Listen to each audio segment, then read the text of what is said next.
rotate your neck in one direction about 8-10 times. Loosen things on up.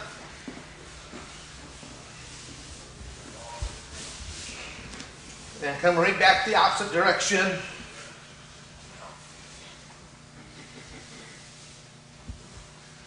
Three major areas of injuries are neck, back, and knees, and that's where you can find out those are the three major areas that we'll be warming up here today.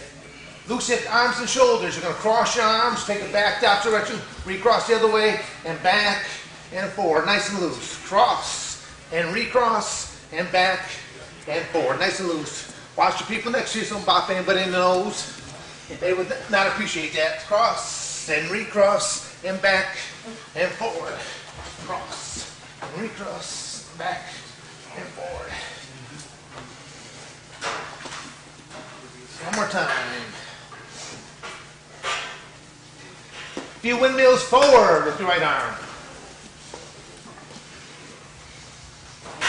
And backwards. Other arm, windmills forward.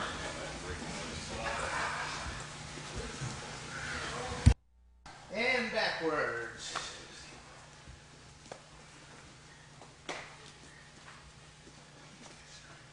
Reaching, you're stretching the arm over the head like you're pushing against an imaginary wall. Stretch out the lat mat, just push it. Yep, just go ahead, just stretch them over the head. Imaginary wall. And change directions.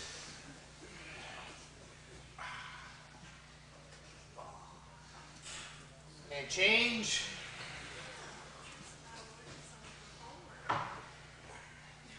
And last one.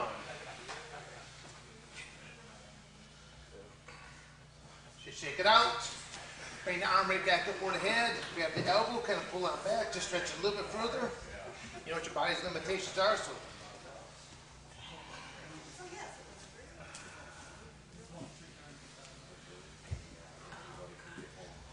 And relax. Other side. Reach up, pull them back.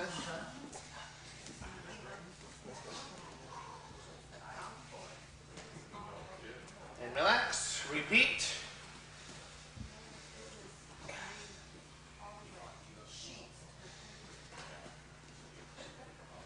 Relax, and last one.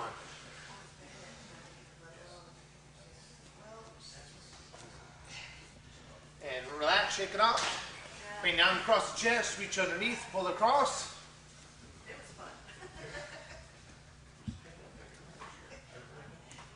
And relax, other side.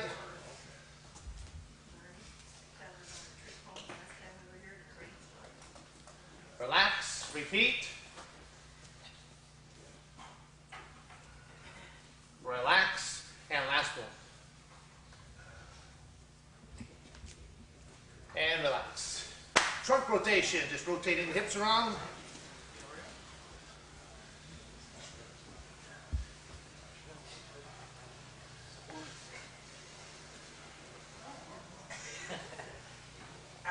And change directions.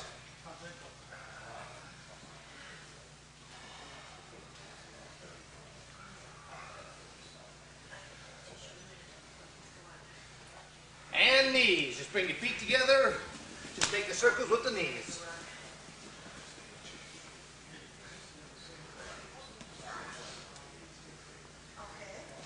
And change directions.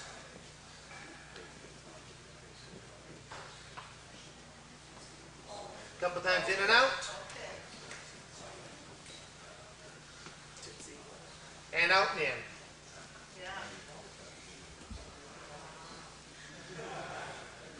Now we're going to just simply start stretching out the inner thighs. So kind of take a little wider stance, stretching out the legs.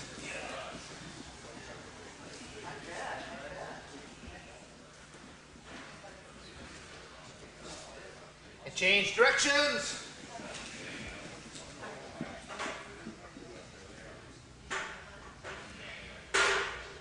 And change.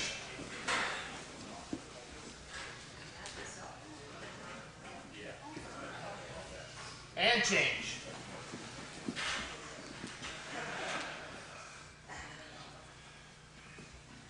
Now we're going to go to basically a glorified cheerleader split, keeping your knees off the ground. Just take down as far as you can without the knees touching.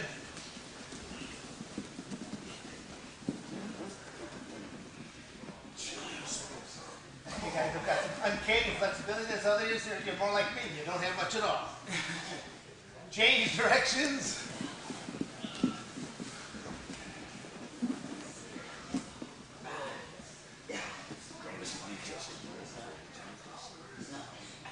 Now we're going to move into the middle position.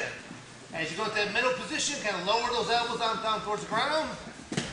You know your body, so just take it out that point of discomfort.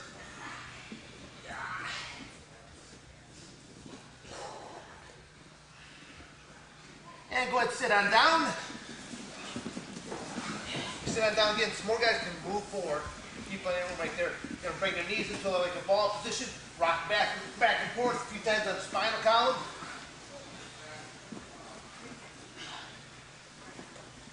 You hear me okay there, Jason? Jason, you hear me okay? All right. Now here's the tricky part with as many people as we have. Definitely have to be watching what we're doing. A few more people can move ahead. You're going to do what's known as crossovers. I'm going to keep the back of my upper body as flat as I possibly can. Opposite leg is going to be coming up, kicking towards my hand, then towards the other side. It's a good way to loosen up the hips and the lower back. So just be careful. A few more guys can move a little bit ahead. We may have to do synchronized stretching there for a moment there. Or just move that up a bit further.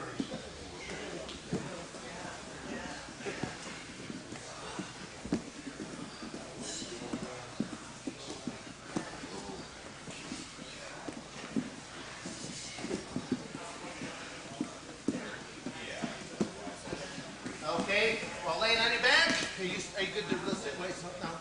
Okay, laying on your back, just raise one foot, point the toe, draw the knee up towards the chest.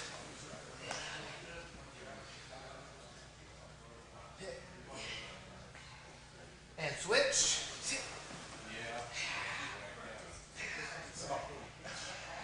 And switch.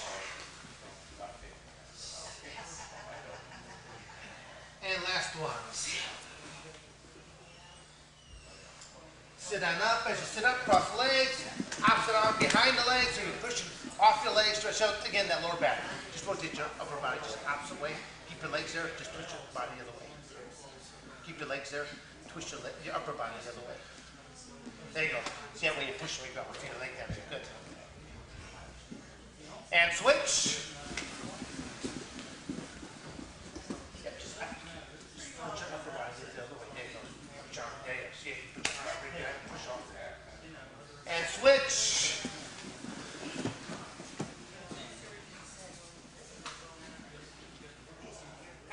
And last one.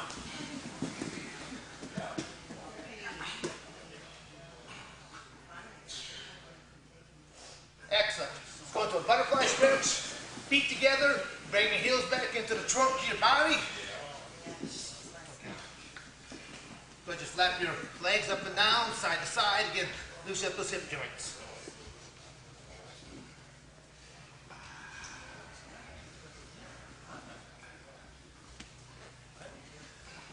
Take your hands, grab your ankles, use your elbows, push on down, stretch on out a little bit further.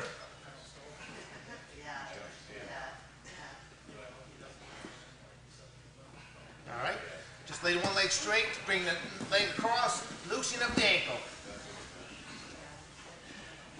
Do about half a dozen rotations in one direction, then come back the opposite direction.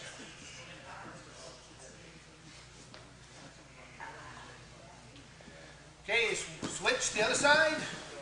You should hear a little popping on this, huh? Usually it's on the knees, you hear a little bit more snap, crack, the pocket. And reverse it. It's those older athletes that do that. Well, I like to turn the music up a little more so I don't hear it as much. Let's spread the legs on out. Stretching down, trying to touch your nose to your kneecap or just make as close as you possibly can. Exhale as we go on down.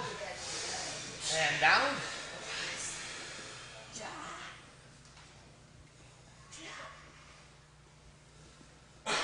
And relax.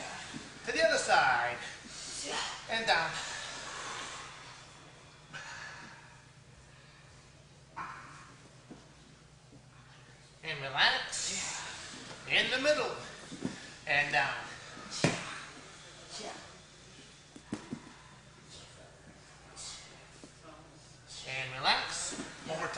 same circuit, first leg, and down.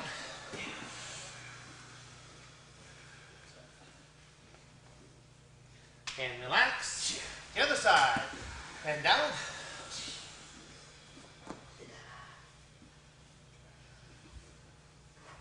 And relax.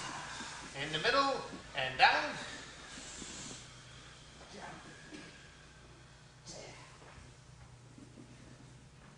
And relax. And feet together. And down.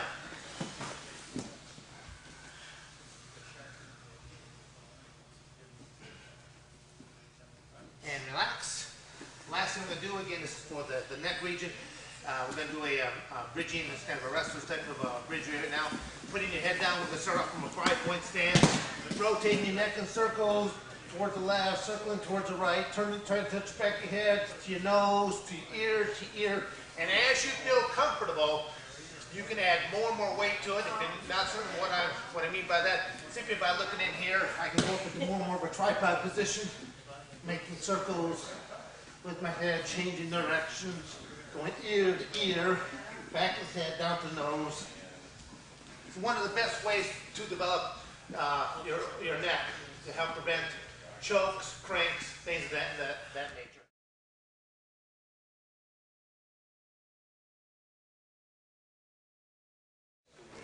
This first thing that we're going to do, realistically, it's a warm-up exercise, but it will also emphasize the whole, the takedowns that we're going to be working on. This is called a pummeling drill.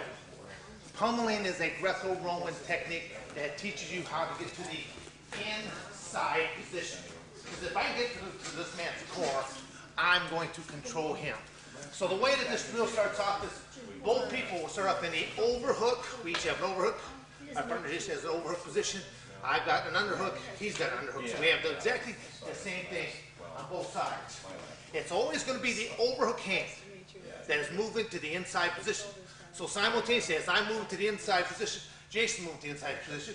And what you see is we're moving to the opposite side. The exact same thing now that we have to the opposite side. So again, it's going to be the overhook hand. It's going to be almost like I bring my hand up, almost like I'm putting my palm right towards my chest, down, right back in this underhook position. Rotate back to the other side. Doing this nice and easy and relax. Working on just the upper body position right now. Just to let you know how important that this is for Greco-Roman wrestling in the final 2 weeks of preparation for a world training camp or an Olympic training camp. The team will come in and their whole practice will consist of 3 5-minute pummeling sessions. If you're thinking to yourself, 15 minutes is all there is to a practice, no, there's a lot more to it. The warm up, the stretches, now the technical portion, and they'll put you on a circle. And the whole way you're looking at it, looks like two sumos trying to push each other out, but you start to learn how to use your opponent's body weight and momentum against them. And that's something that you'll learn here as we go into this drill. So first off, we're going to start off this over and under position. We will show you eventually how to incorporate the legs as well, but right now we just want to use just the upper body. We're going to start this over-under position. In the MMA world, it's known as the clinch. Gi, non-gi, submission grappling, it's still known as the clinch. And all working to get to this inside position. So simultaneously, it's always going to be the overhook hand that's going to be rotating to the inside position. See how we're making inside chest contact. Just working on just the upper body alone, and then we'll start moving into the leg motion. So let's spread out between here, this room, and that room, and let's start working on just a pummeling drill.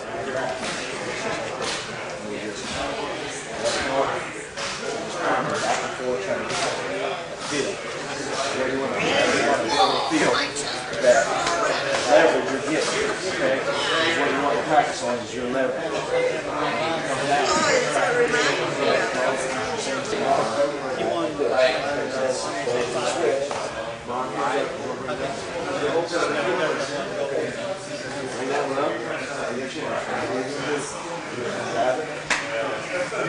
Just like that.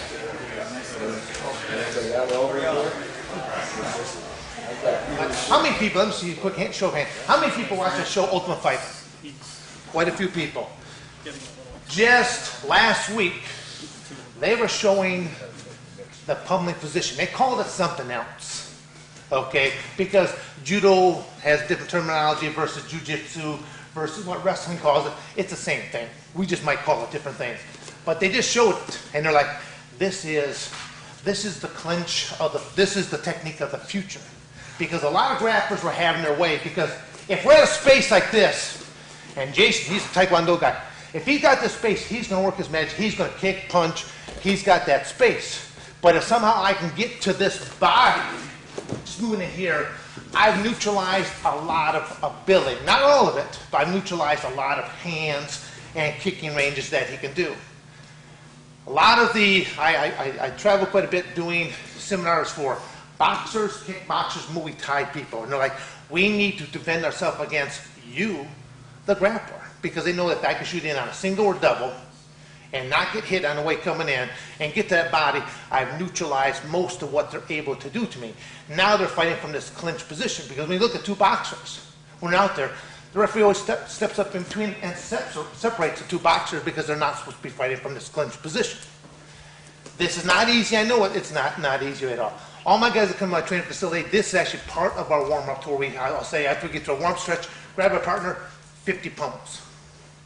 50 might sound like a lot, but you can knock it off about 20, 30 seconds. Is all it really takes. Once you know how to do it, it's not the easiest thing in the world to start off with, but through repetition, you get good at everything. Eventually, when you're doing this, I'll show you how it's done a little bit more aggressively as we're pummeling into it. Stepping. See how we're stepping in? We're using body contact. This is what you can't see. Hey, wait 1 second. What you can't see. That's the bad thing about grappling techniques. Grappling stuff like the Nagas, the Grapple Quest, amateur high school wrestling, and collegiate wrestling, it has a very poor spectator viewership. Only because people cannot see your pain. That's what it boils down to. In boxing, they can see, boom, guy gets hit in the head. They can see the kick. They can see a pickup, slam, and people are like, ooh, that's going to hurt. They can't see all these little subtleties. And you're going to see things once we finally get them down to the ground. You'll be able to feel what it feels like. Mark my word, who doesn't have a video game in their home? I should just ask the question that way. Is there anyone here that doesn't have some kind of a, wow, I'm actually almost surprised. They don't have some kind of a computer. Okay, there's a lot of these reality games that are taking place, where now you can put on these little footy hands things, the little goggles, the little footy things, and you actually can play against an action right now. Somewhere down the road, you'll be able to sit in the comfort of your living room, and you'll be able to put on your goggles and your hand mitts and your footy pads, and you'll be able to order up who do I want to fight in Pride, who do I want to fight in the Open Fighting Championship. You pick out the opponent of your choice. And then you're going to hook up all these little electrodes on your body. It's already used in sports medicine today, known as electrostim. To whereas they deliver their roundhouse kick to your rib cage, all of a sudden they're going to fire these 3 electrodes and your body's going to go, and it's going to curve into you. And then you're going to have a real appreciation for what these guys are really doing out there in the grapple stuff when the guy does a compression submission. What is a compression submission? Just using body weight and putting on the point of an elbow into someone's rib cage, in their floating rib cage, on the side of their neck, inside of their cheekbone. They're going to move, I guarantee you, unless they just really enjoy pain, they will be moving. And that's all we're in here right now is, yes, we're learning techniques, and these techniques can be put into a lot of different categories, whether it's going to be for MMA application, gi application, or non-gi application. But a lot of the same stuff you can use for street defenses as well. They're just, everything has to be tweaked a little bit. And there's a lot of these techniques I teach even to the amateur wrestling sector, but there's a lot more limitations of what you can and cannot do due to the High School Athletic Association rules or NCAA rules. So a lot of these things are being utilized. This pummeling, we're going to try to work on this a little more. We'll spend a little bit of time. This one tool that if you can bring it back to your dojo, it's a great one. And once you start doing this dynamically, if you hit those 50 pummels, oh, your heart's going to be going thump, thump, thump, thump, thump, thump. And you're going to start to break a sweat pretty easy just doing 50 pummels. So again, without doing any of the lower body here right now, you're going to see that the overhook hand, my head should be over on the same side that my overhook hand is on. The overhook hand is a clinching apparatus. I'm holding everything in. The underhook hand is a striking and it's a pulling. So I'm clinching in with the overhook, and this underhook is going to either strike or pull, because once we finally get to that lateral drop, I'm going to throw towards the trapped arm side. Because if I start to throw this direction, he'll want to put that arm out to post. But because I've taken that post away as I throw him, he'll land right to his back. Using, again, his body weight and momentum. So the pummel here again, chest to chest. Head should be over on the same side that overhook is in position. As the hands rotating to the inside, it's almost like the overhook is going to go palm to chest, down and under. Palm to chest, down and under. Do it nice and slow in the beginning, just to learn the technique on this. Then eventually you can start to step in there, pop in there a little bit more, and then we'll start to incorporate the lower body. Because in the lower body, it just means whatever arm I'm digging in, that's the same leg that steps forward. Because the moment I step in here, I'm ready to either throw kicks, sweeps, throws. There's a lot of options. You'll find that you do not want to waste any kind of motion whatsoever. Everything I'm doing, I have a purpose behind it. Now granted, we're in the same position, he has the same purpose. When it comes down to technique, every move has a counter, every counter has a recounter. It boils down to what do you know and do you have the cardiovascular to see it through.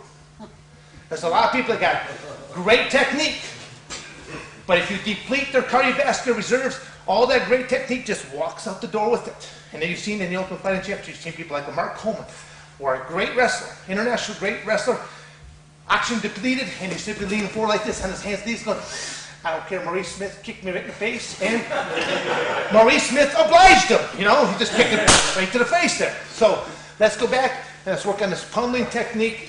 And if you're having problems, I really want to make sure that we walk away with this one drilling technique here today. So this foot should be forward.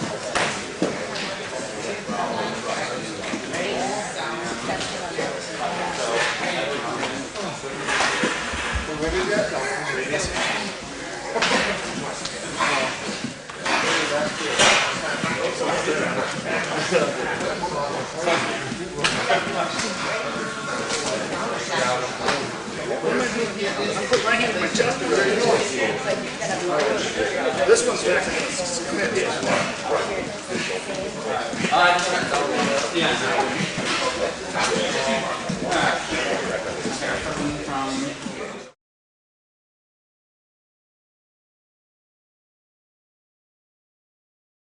Now we're going to incorporate the upper body and the lower body.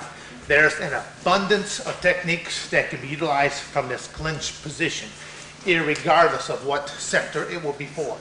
Biggest thing is we're moving this over and under position.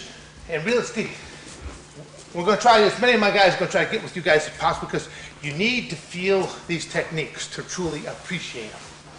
I'm trying to think, one of the questions that was asked to me when I just walked around just now.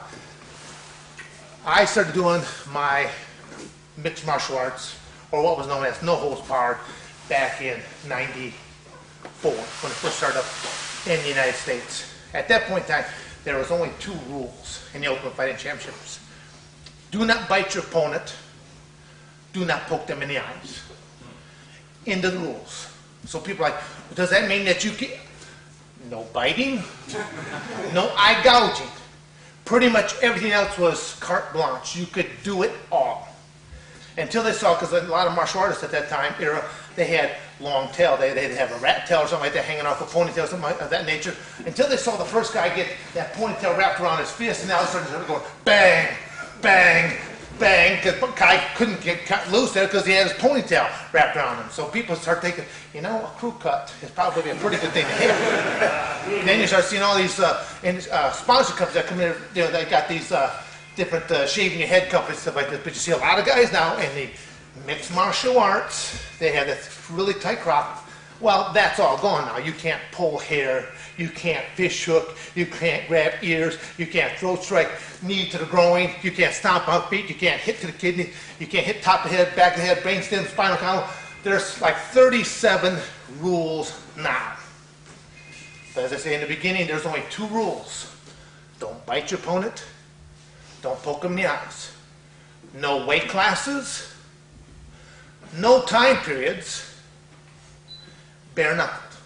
About as raw of a format that you could possibly do. And one actually here on a one of the first rules they ever came up with was no sticking your fingers into your opponent's orifices, whether they be natural or man-made.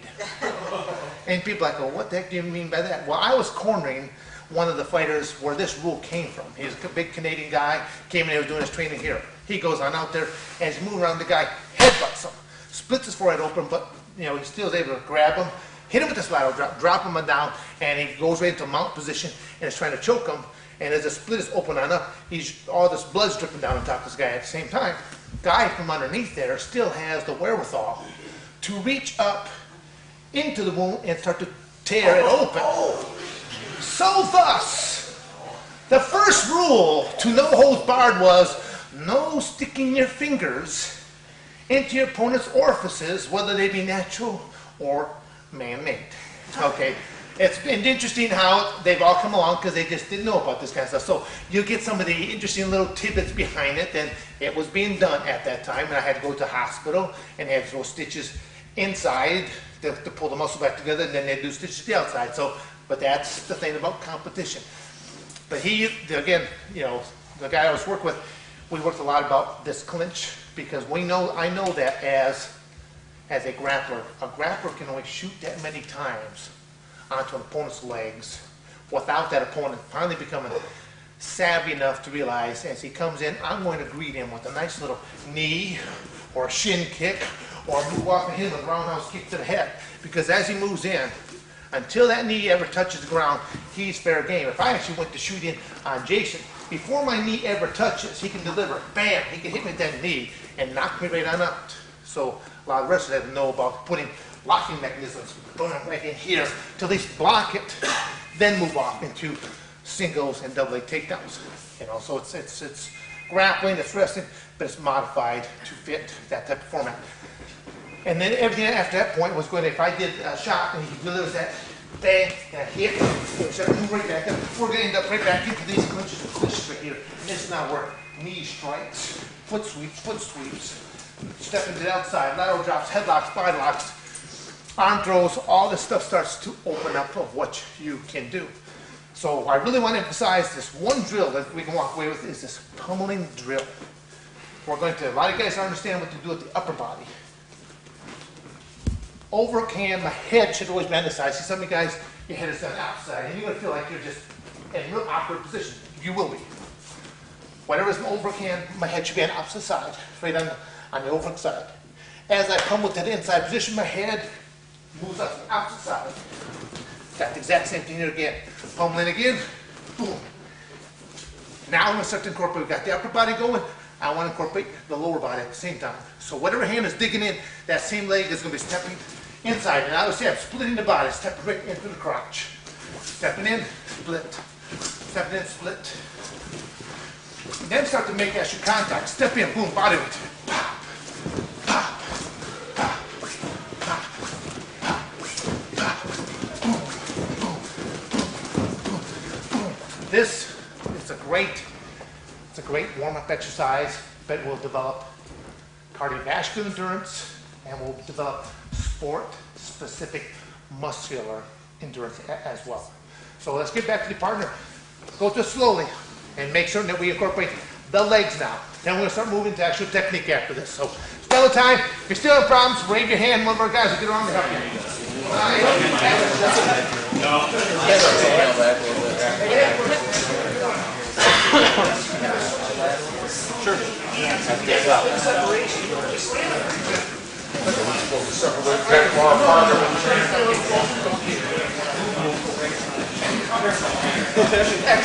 I'll step in too far.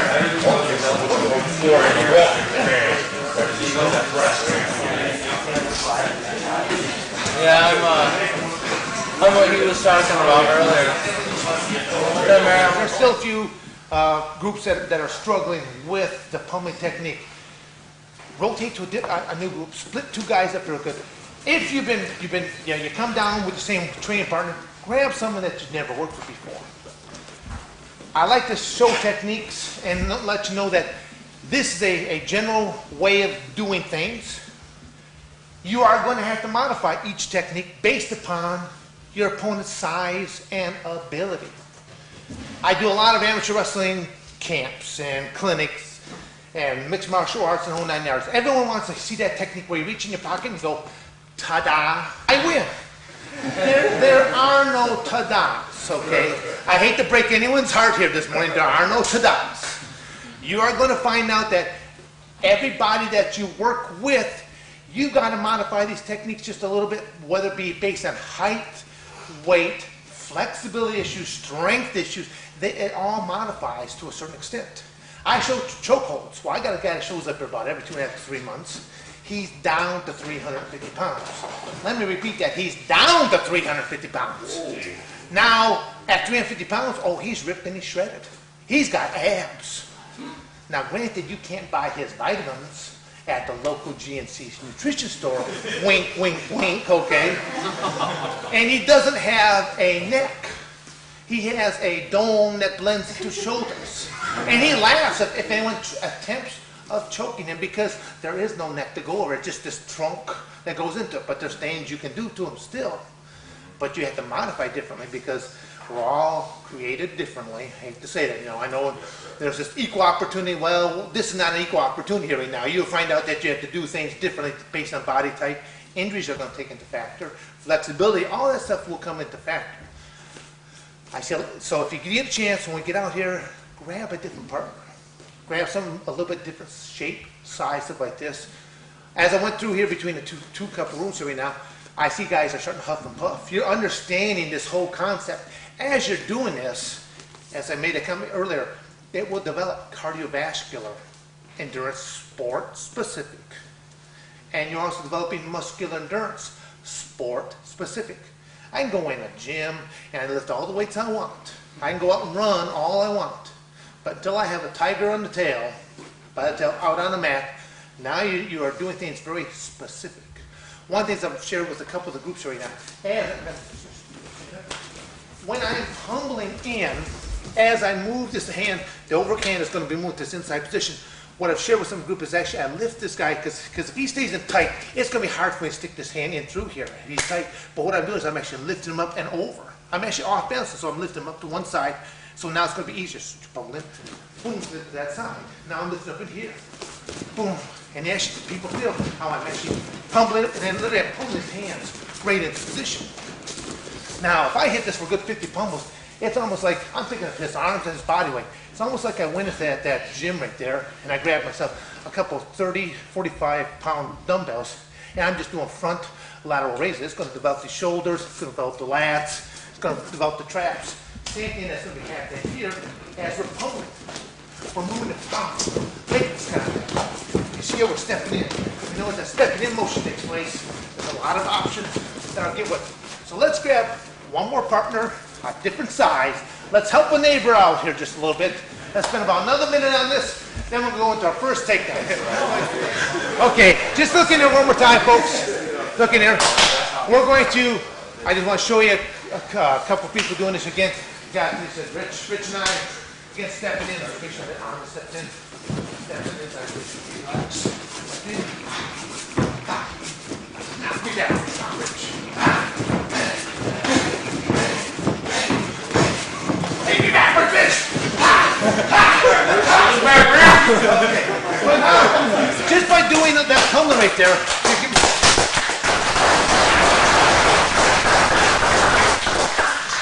that's not easy. That is not easy. Now, I said grab a different partner here right now. I just call them David and Goliath here. Come on up, David and Goliath.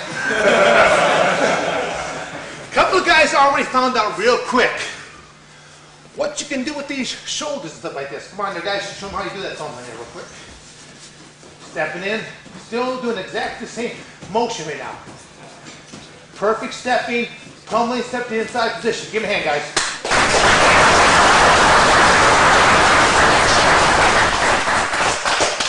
I know that this is an awkward kind of a drill. This drill is good for many things, even if you use that as a warming up apparatus. But if you want to really develop sport-specific muscular endurance and cardiovascular endurance, you do this. And you get someone that, after a while, you'll learn it more and more and more, how to do the actual pummeling technique. And you'll realize And normally, like I said, in the training camps, that they go for a 5-minute match on a circle. The whole purpose is my opponent's trying to push me out of this circle. I'm trying to push them out of the circle. But as they're pushing, you start learning all types of getting out of the way, arm dragging, pushing them up, learning to use their weight and momentum against them. What we're going to be doing now, we're going to go into our first of our takedowns from the same clinch position. And then we're going to be utilizing all 3 rooms so we have enough mat space when we're doing things.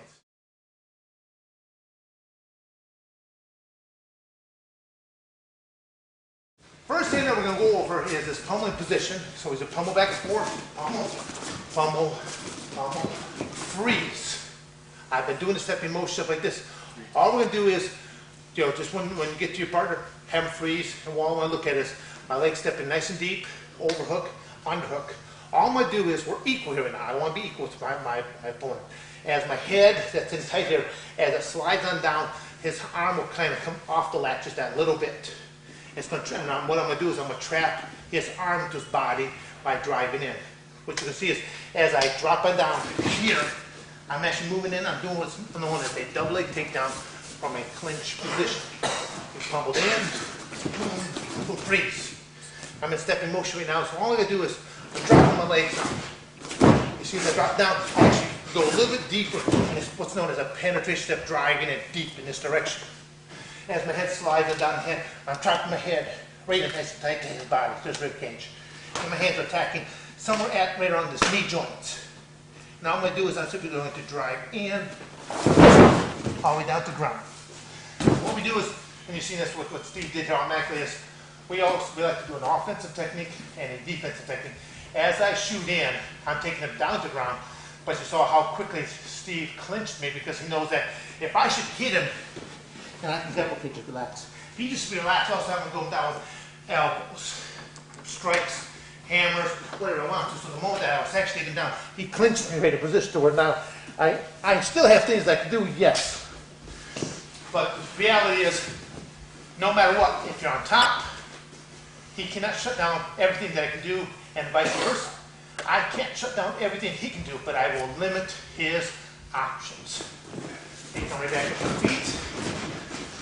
Over another position, pummel again, stepping, pummel, pummel, pummel, and freeze.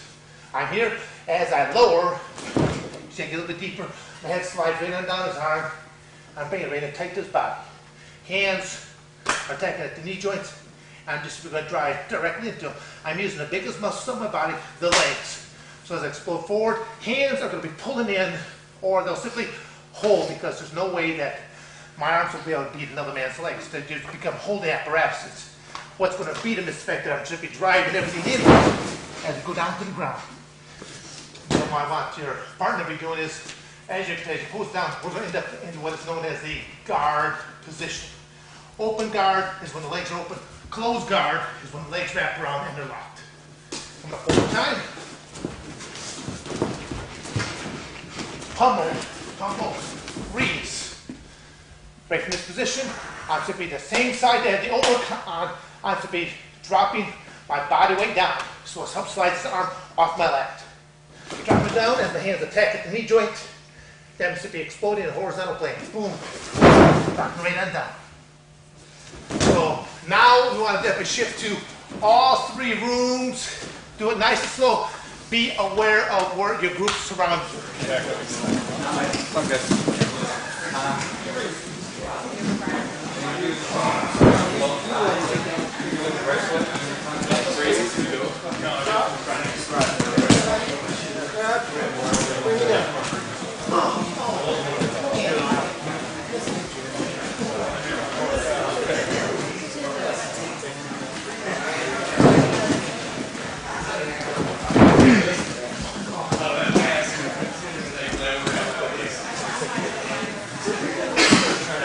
One of the questions that was asked to me earlier today when I first met them, they said, what do you think about when you walk into that cage? Like, yeah, I want to compete with the Ultimate Fight Championship. I said, well, I don't think about anything. I said, because the reality is, if I have to stop to think, you've lost. You will drill technique to where it becomes second nature. For every action, there should be an automatic reaction.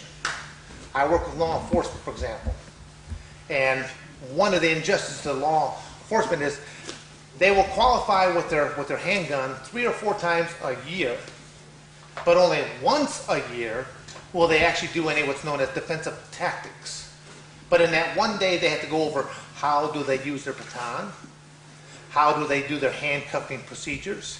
If it's a state that allows a taser, all the applications that involve a taser, and then they have to actually work on physical stuff on your feet and physical stuff on the ground. So the imbalance is quite offset because one main primary question I tend to ask in each one of my law enforcement classes is, how long have you been in law enforcement?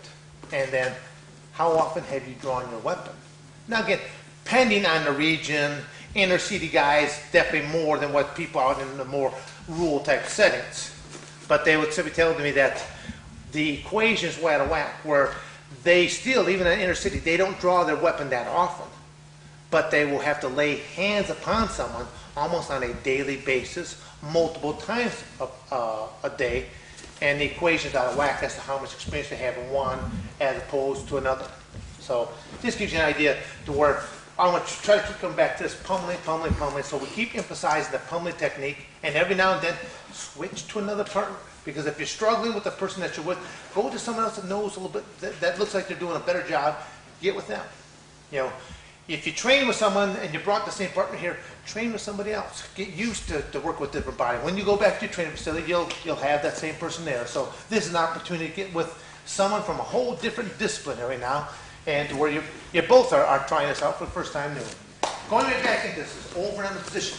We're going to keep emphasizing that pummeling, upper body and lower body technique. Stepping in, boom, step, boom. You want that leg stepping right in between the crotch. That's stepping in position. Keep emphasizing and freeze. The moment that I freeze right into here again, the arm that my head is on the side of, the overhook side, I'm simply dropping down. It's like he's trying to do a curl here right now against my body weight. And I don't care if we're the exact same weight class, that's a lot of weight to try to curl with. So all I'm going to do is as I drop my weight down, you will see how my feet spread out just a little bit. I'm taking a little bit. My whole purpose here is I want to get this lead leg deeper. So what's known as a penetration step. So as I drop down, I'm dropping down, my head is dropped right in, trying to drop this arm right into his body. Hands going down to like right on the knee joints. And as I drive forward, most of my explosions come out this rear leg as I'm driving forward. Shoulder and head are hitting both. Shoulders hitting into the lower abdominal region. Head is trapping arm to side because I'm trying to prevent him to be able to go into any kind of chokehold as we're going down to the ground. So as I go from here, I drop down, hands gripping.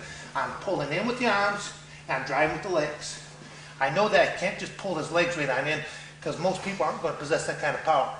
You think about a weight room setting, whatever you can do on a bench press, whatever you can do on leg press, it's about a 3 or 4 to 1 ratio of what your legs can do over and above what your arms can do. So dropping down, locking, and should be driving through. As I hit right on down, and I'm going to end up right into his guard position. I know that it's one of the main positions that is used as a defense and an offense. And again, as his legs are across like this is what's known as a closed guard position. If they're open, that's what's known as an open guard position. One more time. Yes, sir. Change on this side so they can see what I'm doing here. That side. And freeze. What you're not seeing on this side is as I'm dropping down, hands are locking. Again, so driving in. One of the reasons why you see me keep releasing my hands out there, there's what's known as momentum counters. If I see it nice and tight, to where my partner's Nick. I'm Nick, sir. Nick's? Okay. So it's Nick, pummel, freeze. Okay, drop down, hit with the double leg. Drop here, drive leg, boom, down. Hit, locking things in position. Okay, let's go back up again. Sir. All right. Now all I'm going to do this time is, as we go in, if I simply hook onto his shoulders, his lats, as we're driving down, hitting the mat, I'm going to roll one direction or the other. It just depends on what side is his head on. And that's the direction I'm going to try to drive to, or the opposite side. Okay, pummel again. Pummel.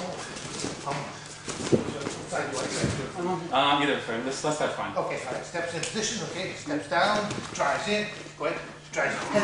I'm gonna throw things over. Come right back, again, to do the whatever steps. So as you see, as I go down, I close my hands out because I'm trying to prevent that momentum counter. Because simply by locking into pummel, pump, go ahead, straight in this position again. Drop down, just freeze for 1 second. As I know I'm being driven down, I'm falling, okay, if I drive.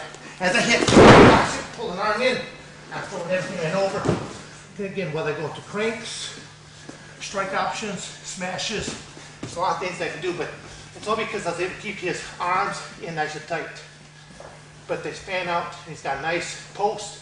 I won't be able to stop that at that point. So let's go back with your partner, and let's go back over this pummel, pummel, pummel, lower, drive in, nice double leg takedown, and go into that momentum counter on top of that. Go ahead. Show it one more time. Yeah, momentum counter here. Let me show it again. We'll do it again from 2 different angles, from this side and then the other side. Okay, go ahead. Breathe. Steps on it. As he drives his arms, caught. It's hard to do. It's like I can't show what I'm doing as I'm falling down. What I'm doing is as he drove in, to me, this hand that's in there is known as kind of a cross face. My hand between the head and arm. How I'm going to do this as I whip it back in the opposite direction. I'm also keeping this arm in tight because if this arm went out as a post like this, it'll never work. But because his hand's gripping on my leg, I'm locking over it. So I'm locking here and I'm bringing this across in the same direction. And I'm just whipping it, throw my leg across. Without a partner, what it looks like here, as I fall down, I'm hooking his shoulder, keeping it tight. I should lift it towards me. Hand is going across the face. So as we fall down, I'm going to pull in like this and throw this arm across. Fall, boom, like this, and then I'm also going to throw these legs in what's known as kind of a scissor type position. So I'm attacking upper body wise, hitting this, and with the legs, I'm doing them scissor action where I'm bringing the outside post in. Anything that you hit on the ground is known as a tabletop concept. I need to attack one of the legs of the table, and then we'll move them in the direction that they no longer have any support. So if he's back in my guard position, we try to do this in slow motion. We shot in the legs, head on the opposite side. He's hit, he's got arm trapped in position just like this.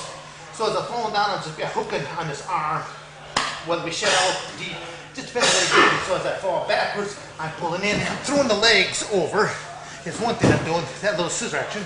So as I fall down, boom, legs action is taking place. Head in tight, your windshield, falling down, legs action. Now what I'm doing with the upper body, get back in position, is as I pull this in, go ahead, push it, hit. Now so we drive it all across. Right back on up, move that just a little bit. Press my legs, arms are trapped here, he pushed in, hook, rotate, outside, one last time. Traps in, he's got my arm trapped in position now, I'm hooking flat. He drives it forward, and so we're whipping everything over and then right on top. Then there's even things I can do to arm, to go for arm submissions, but I'm simply trying to take a bad position and turn it into a better position. So let's grab your partner, let's work a little bit more on that. Pummel position to the double leg takedown. Go ahead.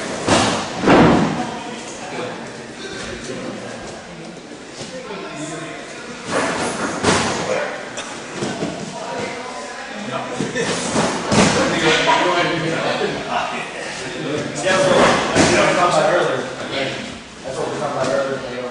You do get that leg, like you just did. While you're taking me down, and you try to take me down, I'm gonna lock his arms.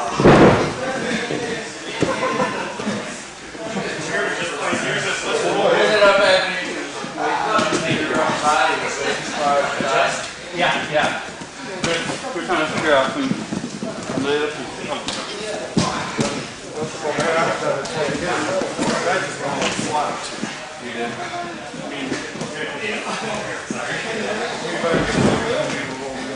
Okay, well, resist me. Maybe we're quiet. Address that momentum counter one more time because a couple questions were coming up. If we're in this pummel position, pummel, and all of a sudden Jason drops down. He's in that position. You see how if he does everything right, my arm is trapped. His head trapped. And then as we look at it, he's only going to get this trap for about a fraction of a second. But he's got it caught right in position. So instead of having my hand, oops, let me just switch it on real quick. You see again, this is pummel again here for a second, just so you can see it all again. Pummel, freeze. Now as it lowers right now down, boom. See how his arm is trapped. Because a lot of you guys were saying, I showed it if my hand was out here, cross face. This makes sense. If the arm's trapped in here, same basically, but my hand is locked underneath his lat. Just move back a little bit here. So as Jason drives in,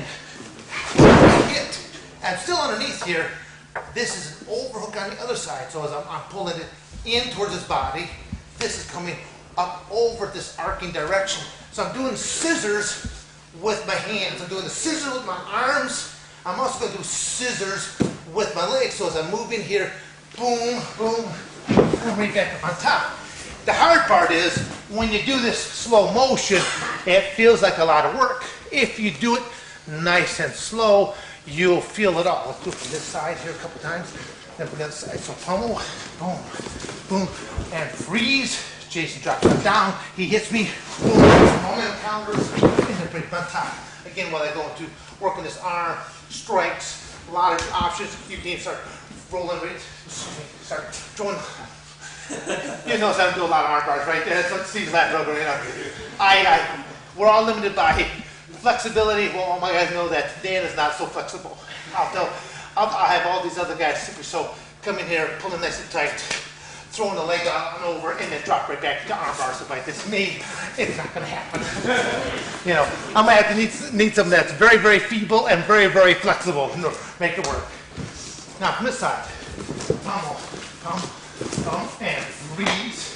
Drops it in. Now it's like this. Jason again drops me down.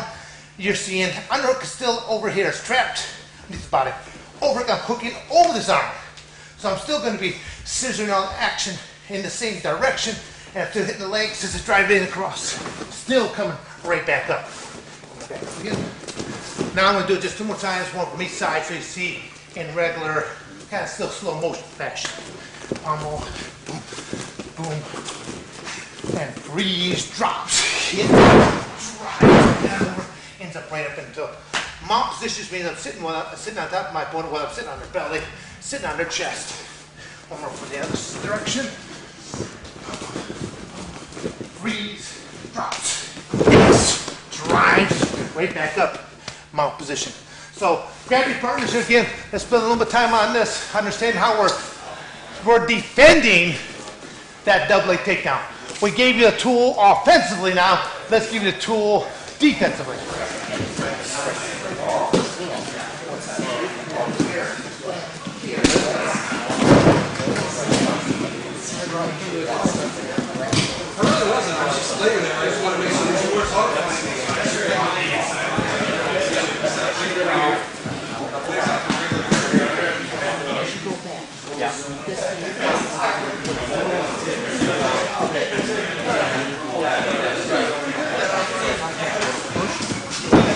The other one, like I got a bigger problem.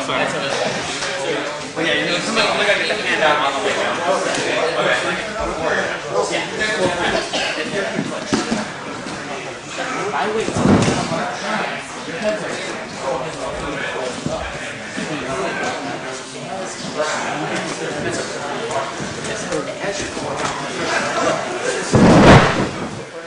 I want to address one thing on that double leg takedown from the clinch position, and that is I see as guys are falling down, as you're falling backwards, I see that some guys are trying to catch themselves. Now I really haven't seen any real great falling taking place, which is fine. Because again, when I go into law enforcement, for example, and I see these guys falling down, they start slapping the mat, I go, that's great if we're in a dojo environment. We have mat stuff like this, but if you're out on the concrete, asphalt, especially when it comes to law enforcement, they're more apt to be in an alleyway with busted glass, things of nature. And if you slap belly down, you know, slapping with the palm down, you're exposing all of your arteries and that.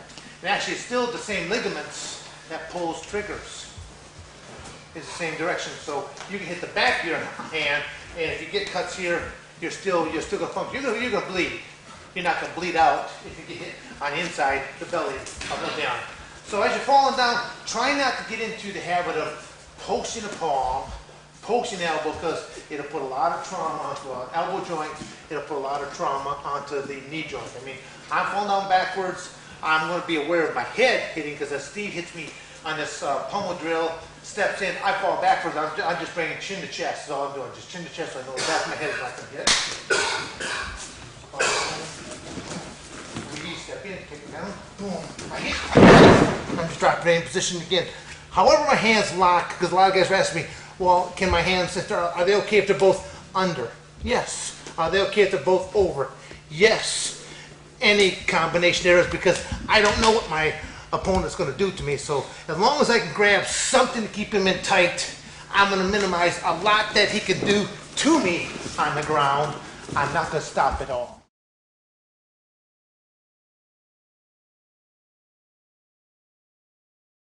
Now let's go into this, the lateral drop.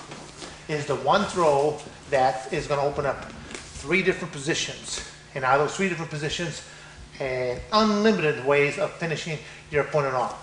Same beginning position, or that overhand clinch pummel position. So again, we're pummeling, reinforcing the pummeling techniques. And grease. I'm throwing towards the trapped arm side. You can throw it both ways, yes. There are exceptions to all rules. If you want the greatest success, throw it towards the trapped arm side. Trapped arm means that's overhook position. Now again, I'm keeping it nice and tight here. And all I'm going to do is it's almost like I'm sitting on my butt. As I go to sit on my butt without a partner, overhook, underhook. I pushed in, again I push that in, boom. Steve feels I pushed in, he pushes right back into me a little bit. So right from here, I can just sit to my butt. As I sit to my butt, I will rotate my upper torso. So literally, Steve's going to land somewhere over here. So I'm going to envision someone's tapping on my shoulder. I want to see who it is as I look back in this direction. So again, with the part, pummeling in. Pummel, and freeze. But right from this position, I can start to drop backwards and rotate into here. I can push into Steve with it as he pushes right back into. If I just stay square like this might be the easiest way to learn this, just being square stance. Now all I'm going to do is I'm going to sit down like I'm sitting into a chair, but there's no chair there. So just as my butt's about to hit, or as it's hitting, I simply have to turn in his shoulders this direction, because the tabletop concept, tabletop needs 4 legs to stabilize itself. And all I do is I've got one of the legs gone, and I simply move the body in the direction. So right from here, I push in Steve, he pushes back. I'm just sitting down to this bench, turn this body over here. As I throw him over in this direction, I can use his weight and momentum and parasite to it, to where I can end up in one of 3 basic positions. As I throw him, I can pull myself right into the mount position. I can end up into what's known as the cross body position, or I simply roll belly down and end up what is known as the headlock position. One throw, 3 different options, depending on what is he going to do to defend.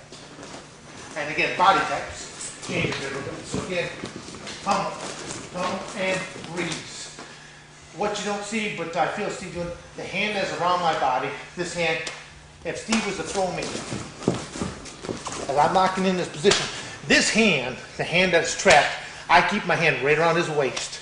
I am not going to take this hand out and post it as if I'm going to try to stop Steve's momentum, my momentum, and all of our body weight moving in that direction. The only thing it's going to give is my wrist.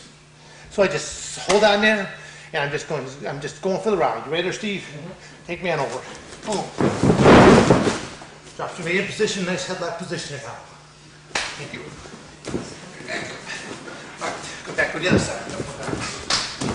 Pummel, and freeze. Overhook, locked arm side. I've got this trap in position, keeping it tight to my body, striking on up. I can push in to where he has pushes back a little bit more momentum. Every action is reaction. If I push in, he pushes right back. That's action. And all we do is from here, sit down on that chair that's not there.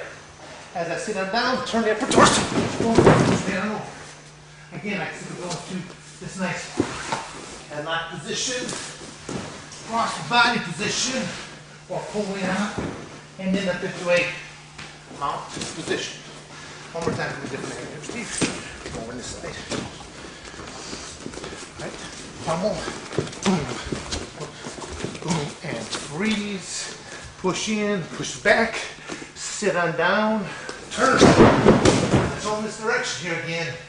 I can use the weight momentum to pull myself up into that mount. Cross body. Or should we go belly down, headlock position. Now, we're going to use up a lot more real estate now, so only want about half the crews. As long as there's at least 2 people per circle here, other people just kind of stand up around so that no one's getting their knees clipped out. Same way over there, same way over here, and we'll rotate bodies in, okay? That's all.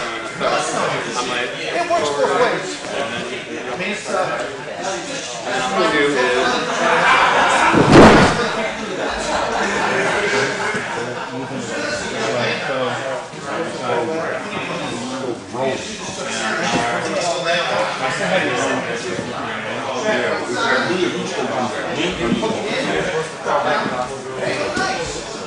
now it's just go. Mount. Just be careful, always in front, guys. Just doing this. Let's watch out for my little guy.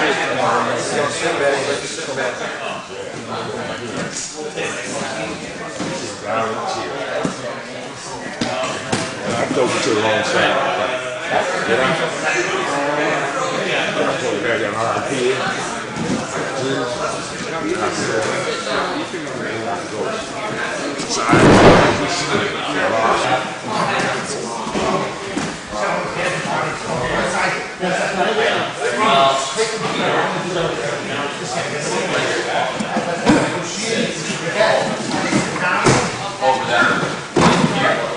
come up.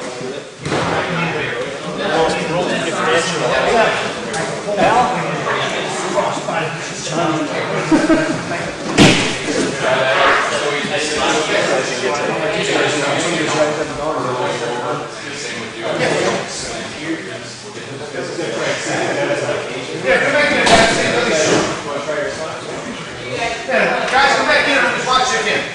There you go, good. Don't go with this. This is okay, just let me age you get there. Just look at it, guys. Again, normal, just to keep refreshing, pump, step it in, boom. Boom. That's it. Whatever I'm digging in, I'll just step in, maybe 2 almost like you're trying to hit me in the crotch. Boom, step in. Boom, step the other. Boom, that's the other leg.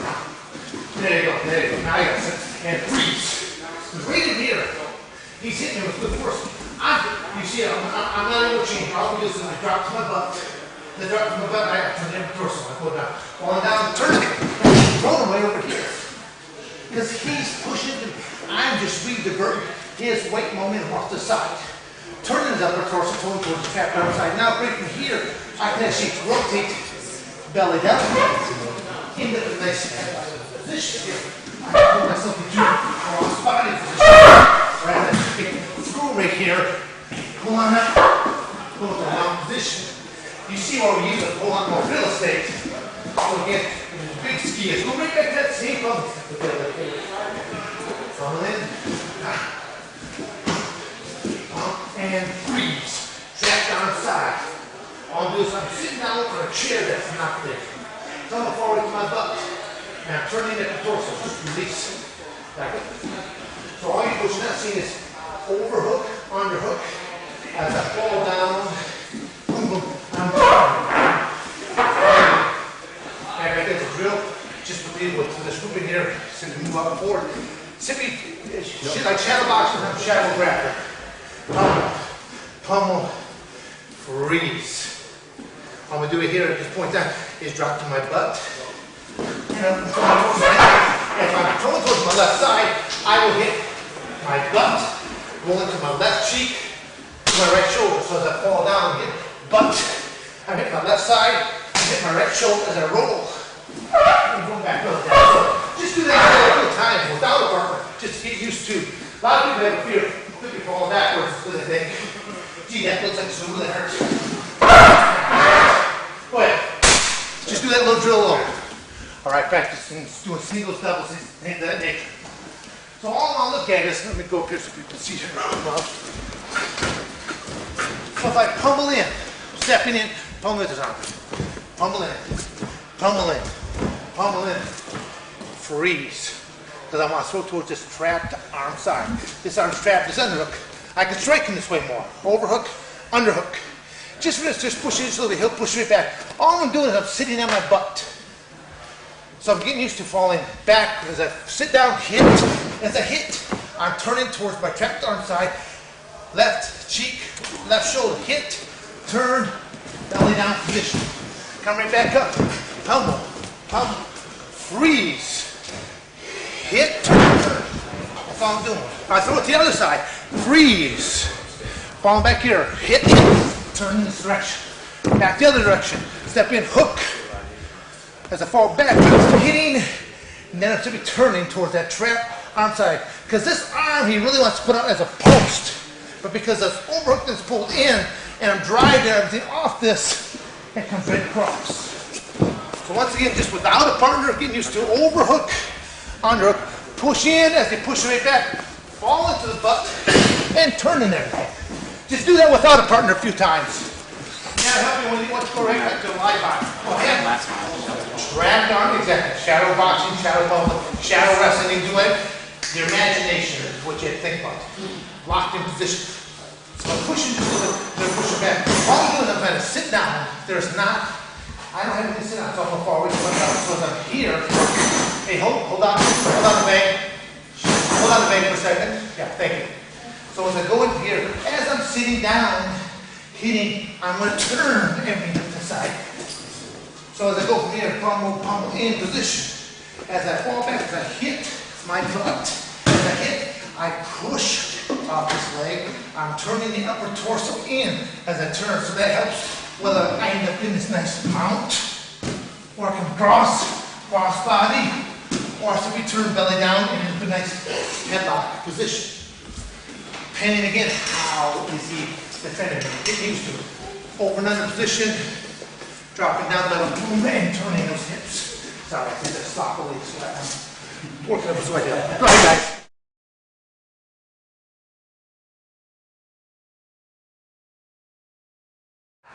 And you see anyone that's going up against the cage wall, stuff like this, even if it's out, not against the cage walls, you're going to see that over and under pummeling position that is taking place. There's a lot of little subtleties of what you can do once you start stepping in here. Once I'm in this pummeling step, there will stop. Boom. There you go. Great in here. Just stuff in here, staying nice and clinch, learning again using this body. I can actually use the shoulder pop. Again, what you can't really see down in that feels like it's just enough just to not get backwards for a second. Learning just use little subtleties of this pop in through here. Okay, pull this arm out down. Okay, realistically, it's not that I'm holding it that hard with the hand. I can hold like this, can pull out again and down. Made me look bad. Okay. What I'm doing here right now is the fact is I'm bringing my lat. I'm bringing my arm against my lat. That's all I'm really doing in here. Because I do this in position, I'll start to sag down in one direction. Literally what they're going to do is they'll start to pull back. As you pulls back, come right here and I'll meet things. You got to learn how to fight in what's known as close quarter combatants. Just to cite a mere fact from Ultimate Fighting Championship, King of the Cage, Gladiator Challenge, and the UFC. 99.9% of the matches end up on the ground. And that's where they're finished. I'm not saying that you don't need stand-up technique, because you do. The athletes of yesterday, including myself, a lot of these athletes were one-dimensional athletes. They might have been just a boxer, just a kickboxer of Muay Thai, sumo, sambo, jiu-jitsu, wrestler. That's all we walked into that arena with. Now you have boxers, kickboxers, Muay Thai people that are very well diversified on the ground submissions. Then you got other guys that are wrestlers, ground submission, judo, jiu-jitsu that are very good on their feet. you saw a classic battle between Chuck Liddell versus Randy Couture, two world-class wrestlers. And now that you have two world-class wrestlers going against each other, I knew that how that match was going to be won was going to be in the secondary, meaning how good is their stand-up now? Because they're going to neutralize each other on the ground. And that's where you see the match. You know, a lot of people say, well, it didn't pan out the way we thought it was going to happen. Sure it did. You have to simply learn to expect the unexpected when things take place. That was a well-executed strike on behalf of Chuck Liddell. I was there. I mean, Randy was, his legs turned right to rubber as he went down. I mean, I think a lot of Randy Couture, I think a lot of Chuck Liddell.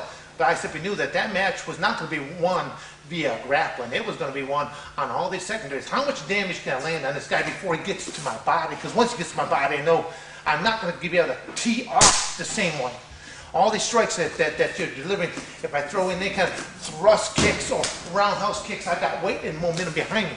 The moment that you get into any kind of a clinch body here, realistically, we're so close, it's hard to really generate a lot of force. It's better to simply take that, pop in with the shoulder here, shifting body with one side to not come back here, rib shot, here, going back in with the hook to the body. You need to be able to do this because my foot's on the inside. Whether I go into, again, depending on the organization, what they allow. If they allow going into stomps, knee strikes on the inner thighs because there's a lot of sensitivity on those inner thighs. So by throwing knee strikes on the inside here, sweeping the foot inside one way, sweeping it back the other way, throwing outside sweeps, throwing other side sweeps. Again, the underhook hand is a striking mechanism.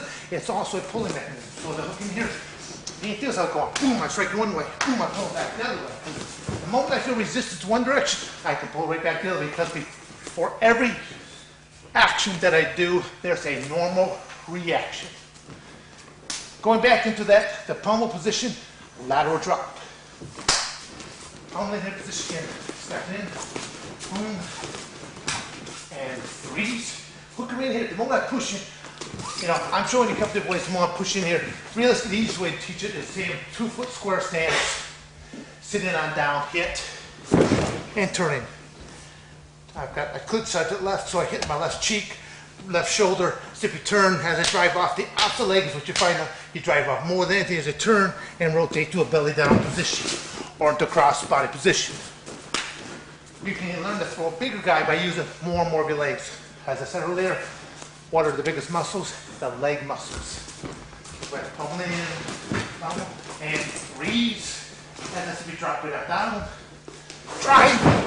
Throwing right off the side again. I'm just going to arch and push off these legs to where whether I simply, as his weight is going over, I hold on and I will pull myself right over into that mount position. So I throw him, I pull myself, boom, lift it in this mount position. Throw him, or I pull myself across, what's known as a cross body position. As I throw, I simply end up in a nice headlock position. Now that you guys have been doing those, we're going to address one primary position. That'll be the cross body. So again, you can go with your partner and we'll practice the pummel, and freeze, tap down side, I'm throwing the direction, I fall backwards, turn this up the torso. Almost again, someone's tapping on my left shoulder. I want to see who is it. So as I fall backwards, I turn. I let me see who it is. Let's do it one more time. One aim here, we'll end up face up this direction. Right here. Almost in.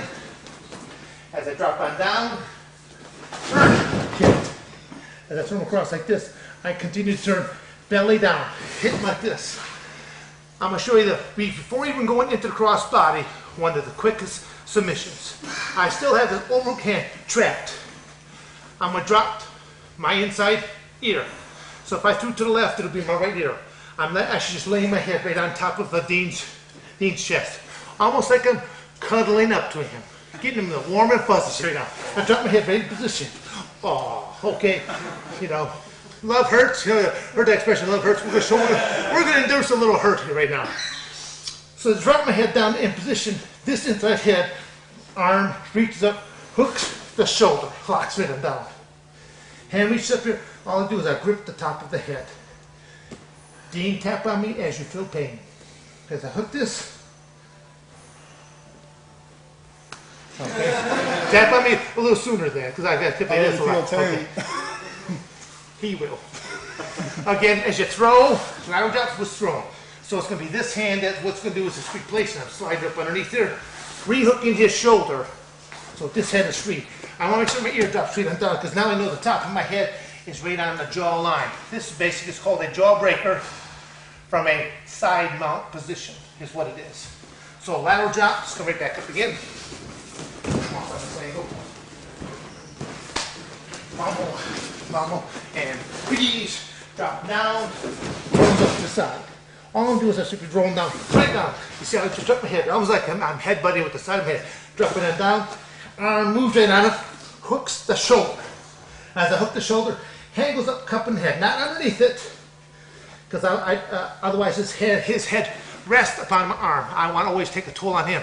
So I'm actually reaching up, hooking it right over top of his head, creating a leverage point. Now, on the jawline here, whether I can create pressure two different ways. I can pull the head in, which requires arm strength, again from here, as I start to pull things in. That's one way of doing it. The easier one to do is, all my weight is laying on my knees and belly. Put that weight and put it right here. So as I go here, my hand just holds it here. Now I start to bring my body weight up, put it up in position, and I guarantee you, now, okay, which one hurt more? Second one hurt more, and I guarantee you, when you do it with your partner, you're going to say, wow, you tapped that quickly, because there's so much least amount effort. Using your body weight. All that body weight was laying over here, on my knees, on my belly. But the moment that you do it, and you lay them on down, you'll see, just using it, that body weight. One of the easiest ways to drill this, my hands like this, safety. If you don't have mats up like this in your environment, you can do the same techniques on carpet. You see how we can go from our hands, things like this. We're in a pummel position. Pummel. Boom. Do the same pummels. And freeze. Trap outside. Someone's tapping. Granted, I can't fault my butt, but I'll simply turn and drop them down the side. Once you drop them down the side, see here now, Dean is, my arm is trapped. Okay, trap my arm down. If he traps my arm down here like this, all I do is I'll slip up my head on the side. Now I reach up with the near hand, drive in. I create the same thing. So even though he did a good, and I don't know if he meant to do this or if it just happened by fluke, it doesn't matter. He trapped his arm. The overhook hand, I simply released, hooked right in here is all I did. Still drop my head down top, like ear. I want to make some ears right on his chest. Drop my ear right on down, released, hook the top of the head, whether I pull it or if I simply hold, and now I simply drive with the legs and put the body weight down into it. And I guarantee you, the body weight one hurts a whole lot more, and you will use a fraction of effort. So I will simply say this, be very careful when you do either or. Slowly apply pressure, make certain that you tap your partner as they're feeling this, and slowly put it on. Again, from our hands and knees. As a drilling way of doing this, if you have just carpet or wood floors, you can still do the same thing right here. Over in a position, the bad part is I'm not getting a stepping motion yet, so pummels in, pummel, pummel, pummel, and freeze. Throw it towards the trap down side, so the throw back, second right on down, hit, my hands right on top. If my arm is trapped, I can just leave it right in here. I just release with the overhook hand. I release, I hook the top of the head, whether I'm pulling back with this, because now this is all arm strength. Here, that's arm strength. If I just hold here, it just holds, that was simply fraction of effort, body weight that was sitting over here on my knees and laying on my belly. I'm gonna putting it to work. I use this one cliche quite a bit. Body weight is body weight. Whether I'm carved up into a six-pack or if I have that smooth one-pack, it doesn't matter. Because as I get older, I think I may have to start wearing that shirt that just has abdominal lines drawn onto it because they've all diminished. I just have that smooth pack here anymore. But you'll find that using that body weight and we're using those legs, we're driving in with the muscles of the legs. And it makes it a very effective technique.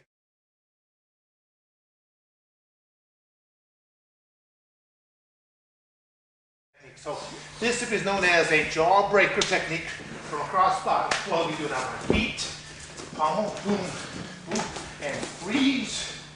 Just gotta move this way a little more because by the time we're done, we're gonna be in the wrong facing direction. So as I drop that down, turn, throw them off to the side.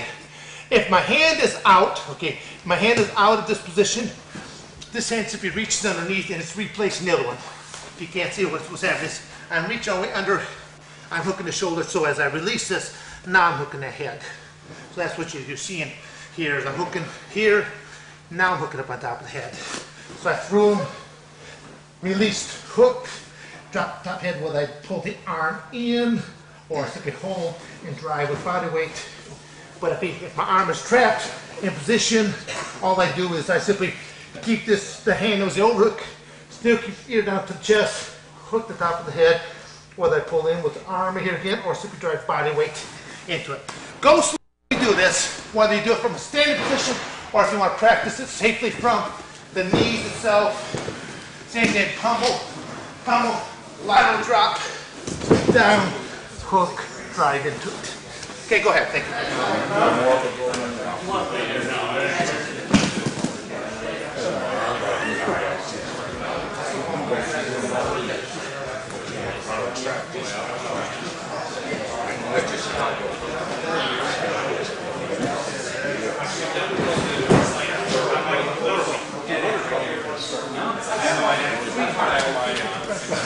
That's all they're doing, they're pushing that nigga money in the draw ball, right?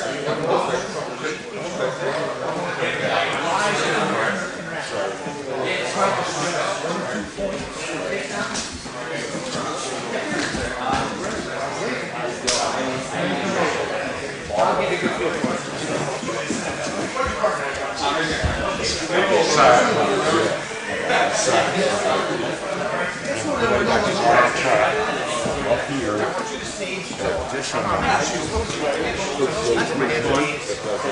Pummeled in, so I dropped it down. You're on the top, right? Now what I do is, this arm traps my arm.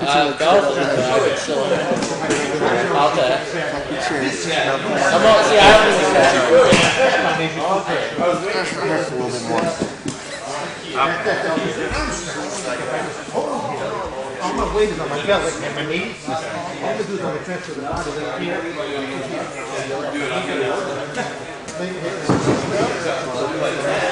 And you pull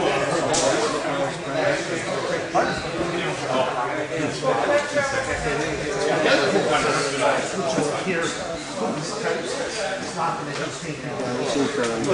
Just tap on it. I know that it comes quick. Sir, would you, Make sure that you tap on your partner as you feel pressure, because that does come on fast. Yes. would you put me into it too, please?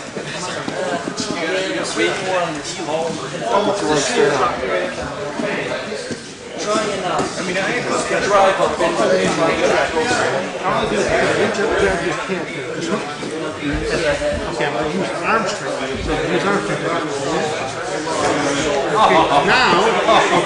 Now I'm just going to hold this hand. I'm going to put body weight. Right in here, sir? Right back at the end. Depends on how long it hits. For me, As low as possible. the biggest thing is I drop my ear, just above the ear right on his chest. Because depending on where he gets on it, so he feels it higher up. Whereas guys that feel it more in the jaw.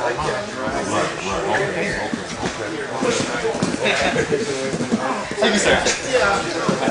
Boom, he's cuddling in position. You've got my arm trapped, I can't get out there. So all I do is I just put this top of his head. Now this is arm strength. Arm strength, I put it in. Okay, now just simply hold. Now I'm just going to use body weight and legs. The second one hurts a lot.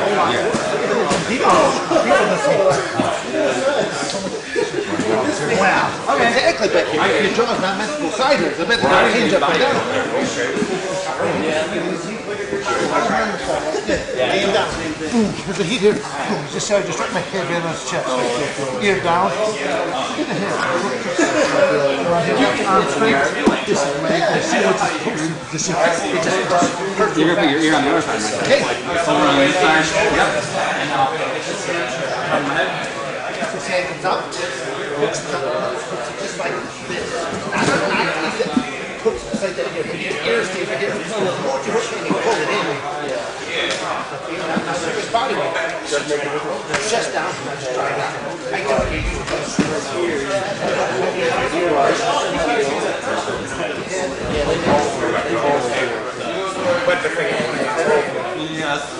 Okay, I can tell by face, but it's a whole lot better now. You're almost there. Who had to go with this several times? I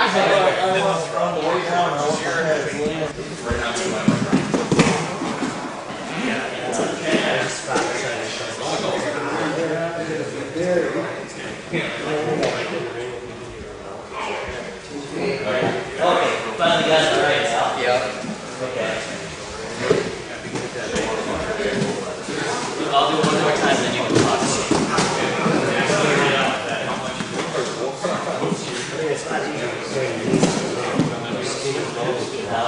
Some of us in here that own necks, there's some guys in here that don't own much of a neck right now.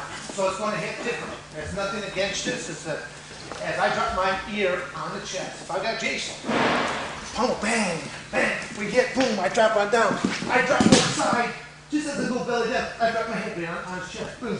It's almost like I always say it's like a side head buster. I drop it right down, bang, I hit right on down. He's got an arm trap, so I know that I can't get this arm out, so it's going to be this hand, because I can release the overhook.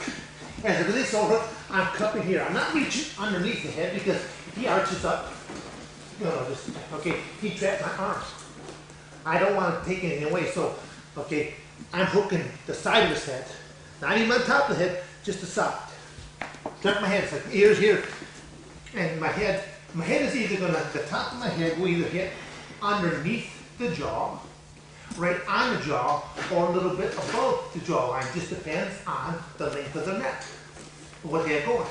Biggest thing is going from this lateral drop, making sure that my ear is sitting on his chest. Once here, I slide right up. I know my head's in position, so I slide up out of position.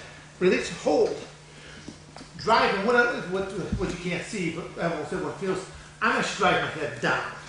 I'm actually forcing my head down like this. It's like here, I've got this, I'm putting my head down.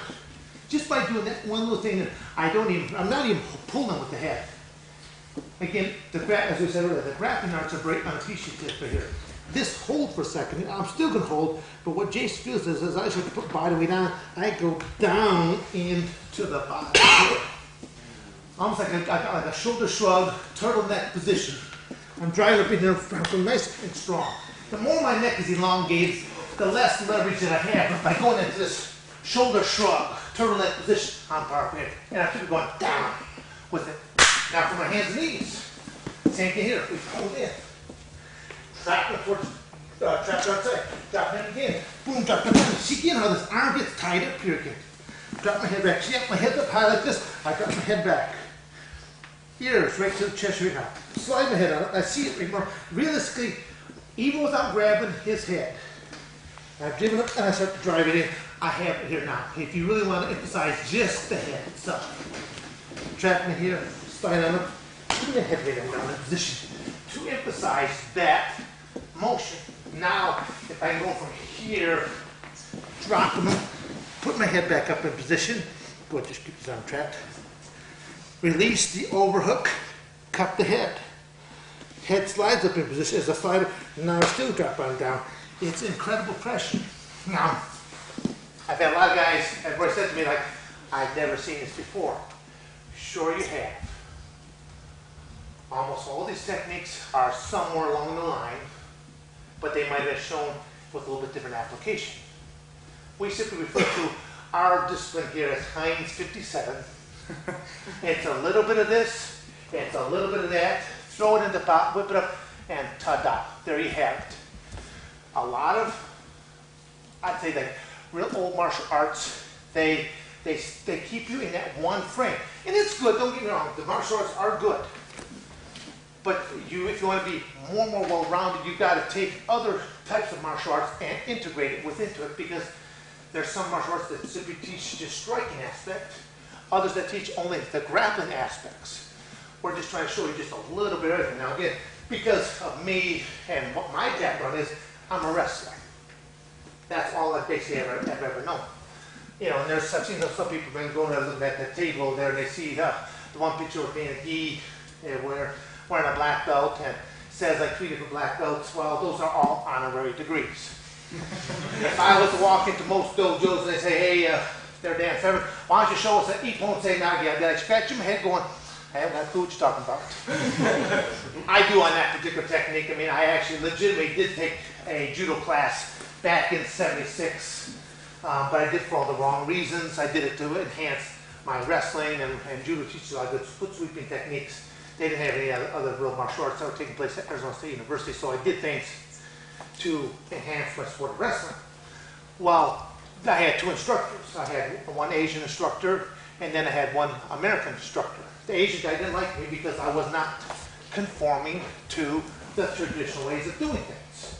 Because I kept throwing into, as I watched these guys doing all the techniques, I kept thinking, my base was wrestling, so I had to modify everything, so it came back to work for me as a wrestler. And so I was coming up with already my own little hybrids of doing techniques. Now, the American guy, he got a kick out of me because by not openly defining, I try to make things easier for me to understand. He started coming and watching me at some of my home dual meets at Arizona State. Then when my season was done, he's like, well, hey, Dad, how would you like to come along and, with Arizona State's judo team, why'd you like to come along and watch a judo tournament? I've never been to a judo tournament. Let's go, hey, why not? I'm not doing anything this coming Saturday, so I travel with the team. Once they end up getting there, he's like, well, now that you're here, how would you like to compete this stuff? I go, well, I don't have a gi. Ta-da. He produced gi, pants, top, and the belt to go along with it. And I probably look like the biggest hillbilly in the world because I didn't know all the things you're supposed to do. I mean, I know going to the dojo there, I mean, there's a lot of bowing things, but again, not being around that enough, it's not that I was showing disrespect, I just didn't know any better. But here you are, you're standing out on lines, as you walk the mat, you're bowing to the match. You bow to this judge, you bow to this judge, you bow to, there's like 3 different judges. You got to bow to the opponent. And he's like, Hajime, and I'm thinking, what does Hajime mean? And this guy's coming towards me, starting to grab hold. I'm thinking, well, I guess it's time to get it on here right now. Like I said, I kind of probably look like the biggest hillbilly in the world because I just didn't know any better. And as they're throwing traditional stuff, I'm just throwing stuff that I knew as a wrestler and as what limited exposure I had already had to judo. But there's a lot of rules, like you can't attack the moon in the face. All I know is, as soon as we hit the ground, I'm going cross face. And all of a sudden they're going chewy. I'm thinking, what the heck is chewy? It's a penalty. I'm being penalized for doing stuff that I didn't know any better. I'm just reacting to situations that I knew what to do. So I was being penalized back and forth for illegal maneuvers and grabbing 2 sides. So I learned more and more as I went along. And I did compete a lot of it, and judo, and actually did compete. I did compete a couple national tournaments for Sambo, and I never took a single Sambo class in my life. I went to the Sambo Nationals. I registered, I weighed in. I watched the lightweight guys. I saw another guy up my same height. I go, you can't come up to walk. Can I borrow your gi top? I actually had to borrow his Sambo gi top. Went out there and won a national Sambo championship. And I did it with 2 techniques: a double leg takedown and an ankle lace. Now, I think, well, what is an ankle lace? Does anyone here know what an ankle lace is? Okay, an ankle lace is a freestyle wrestling technique. Again, I don't know any better. All I know is that they take them down, they don't want to be in the back, they go belly down, I hit them for an ankle lace. And, what you want to do in wrestling is you want to roll them back across their back and put them on your back because you want to pin them. And so, but if you don't let them turn, it's very painful. And so basically, they said, you have revolutionized our sport with these new techniques. I think I'm laughing to myself because I'm thinking, it's something that I teach. When I teach classes in Grand Wrestling, in the spring and summer, they do freestyle, and they do Greco-Roman wrestling, which are your traditional styles and half that. So I teach ankle laces to kids as young as 5 years of age. But there's 2 types of ankle laces. I teach them the very basic, simplistic one to learn. But once they start hitting junior high, I show them how to really cross the legs and really implement the techniques.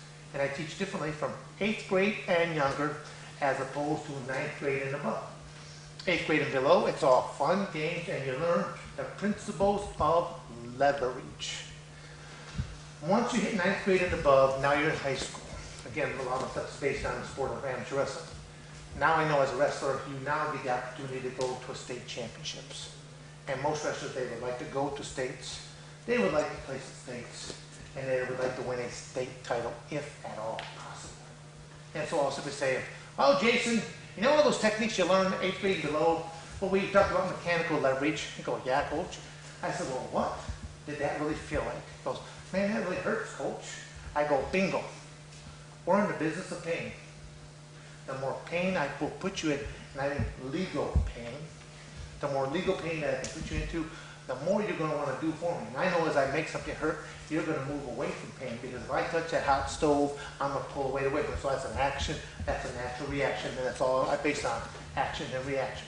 So I know I'm going off into long tangents. A lot of stuff that you're doing here, you will find that yes, you do know a lot of these techniques, but they might have been shown as part, as something else. And even today, what you can do is you're going to see a number of little things, and then you're going to take them back to your dojos. I call it, we're just planting seeds here today. You're going to take it back to your dojos, and you guys are going to hybrid it to even something totally different. And then when I see you guys again, you'll be like, hey, look at this new technique. I'm going to go, holy moly, where'd that come from? It'll be a parts of other parts. So you all get your diploma from Heinz 57s.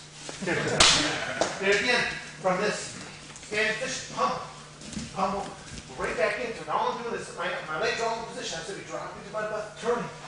And all the other side, as I roll belly down, I drop my head right on the chest. Because if this arm's trapped, I can release this one, I attack this head, and you see how my body's can slide right on a hook, because I want to drop the head down real quick. And I didn't even hold on. My hand was here as I hold it in case the head tried to slide away. I'm not going to let it escape, but that's what we've seen is I hold this because as I slide my body up in there, I'm going down, because his head is caught on this mat. So like a curl and a curl way down, and I got that nice little turn like shoulder shrug. That's my standing position. In the mat situation again, dropping down, dropping my head back. Because here, if I above the shoulder, I'm dropping back below the shoulder. Same thing here again. Arm is trapped, locking on up. As you see my body move forward, and I'm going right down in the mat. You see how my head turns the head sideways, arm right down with the ground. If this arm is free, I will reach up, hook the shoulder. Because you will find there's a whole lot more control once I do this underhook. Now hooking this again thing as I slide up and drive it down. Same thing will recur. So let's spend just a little bit more time on this, understand this. Do it from the standing position, do it from that ground position. Watching, or you I'm gonna drive. Yeah. Inside the mountain, be as flat as possible. Take your body weight out. You're closer to this. This arm goes over top of my head. But you want to track this one, don't you? You want to track this Yeah. one. That way, you can pull this one on. Yeah. Weight. There you go. Right to the- Might push you up higher.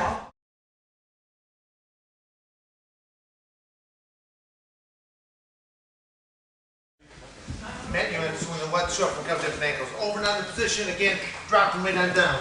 Once he hits down, one of the first things we have to learn about doing is closing the distance. Getting nice and tight. What I'm going to do is, as I did this, you see a lot of this, I post down because I don't want him to be able to do it. Momentum, lateral drop, stuff like this. This hand tends to get, this arm tends to get caught in it quite a bit. I already know this already. So instead of going palm down, I'm going to bring it into a cupping position. So it's an under hook. And what I'm going to do is really see with this arm and this arm, I would draw my knees and body up to his body. So right here, all I'm doing is I'm using his body. I pull myself right up in position. Hooking right in here. All I'm doing is I'm pulling, almost like I'm doing like a pull-up. But I'm using his body as a pull-up. I'm hooking in position. And you see how my knees are they're quite a ways away. They stop the moment they make contact with him. Boom, as you see it's coming in. I'm in nice and tight when I bring these knees in. I want to stay in so tight. The more that I get it tight out to him, he is not able to move. I will minimize his offensive attack. So again, over there under position. We're laying right on down here right now. This palm down, comes down to an underhook, palm up, hook it right down to the bottom. Now all I'm doing is on my knees. And I'm using this arm as a pulling mechanism to pull my knees, neck, right into Jason's body. Boom, slide right in nice and tight. Hook down. Hook, slide. Boom. Hook, slide. Pull myself right up in position. Hook, slide. All the way back up from position. Palm position, lateral. Hits. Whether I go on the offensive attack here right away or simply going palm, underhook, slide right on up here. As you see again, my knee comes in here nice and tight. There's a lot of things that we can do and compression submissions and other stuff. But right now we're simply attacking just this arm is what we're going to do. So the moment I slide up in nice and tight, I'm in this underhook position. From this underhook, all I'm going to do is I'm going to redirect all my pressure up towards a 45-degree angle. I'm going to use my shoulder, arm is flat. As I drive this arm forward, again, what you don't see, what Jason feels is I bring a knife edge up, so as I push down, he feels how comfortable this is on the back of this tricep. So we're going from here, as I drive up, I'm pinning this arm down. And that doesn't feel good, it hurts. Drive down, hit. As I drive down, it's like a cutting edge here. Now this hand feeds right into it. It's like there's pressure, there's room, so I slide my hand along my own neck. As I slide through, I simply slap it right on down. Bang. Ooh, sorry. Right, sorry about that.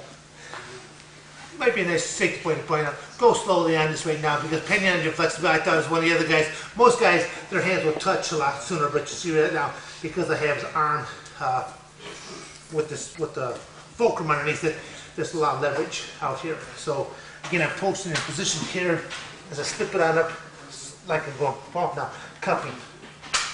And then because I don't want to stay out here extended like this because I've got too much body weight over. My opponent can simply try to roll and turn right back in position. So the moment I drive up in here, I secure this. Now my knees lock in and I pull everything right back in. It's like an accordion. I'm going out, coming right back in. So we're doing nice slow motion right now, but it's always going to be action, reaction. So lateral drop kicks, okay? So now I'm doing my hitting position. I'm going from palm down, palm up, pulling myself right on in, hand goes overhook. I'm dropping right back in here because I'm bringing my knee up against the shoulder, head, whatever I hit. This one's dropping right back in, staying nice and tight. As I redirect the shoulder, I'm driving the shoulder 45-degree angle up forward. I'm going from a flat arm to a cutting edge. Just doing that little bit, that puts a lot of pain on that shoulder. Yeah. Slip the hand right through, securing the wrist. As I recoil right back in, I'm pulling everything back in so my knees are up in the body. My elbows stop again when I hit this body here again. So Jason's being trapped between my knees, hitting on this side, and the elbows come right back on this side. Once again, the same pummeling position. Throw it to the trap on the side. Throw him. Hits, palm down, comes up to a palm up, hook right on the shoulder. All I'm doing is I'm pulling my knees and that into the body here. Boom, as a hit. Now I'm driving this arm across at a 45-degree angle, pinning my shoulder down towards the mat. Right at that cutting edge, wrap right on down. As I pull it right back in, locking it into position. This is what's known as a key lock. This is the first technique that we're going to work off of here right now. I want to make sure that we understand this nice little transition that we're going from lateral drop here, palm down to palm up. Pulling my knees into the body, locking here, driving up at this 45, bringing a cutting edge up, slipping this hand, dropping on down, pulling it all right back into the body. Now stay nice and tight. I don't stay up here like this because I use my head, everything else. So I got my head right down, just to hold everything nice and tight in position. We're not even working on extra submission yet. We just want to make sure that you're in good position. Let's try to keep as many of us between this room, and right there. Let's go. Let's start working on that. Come on.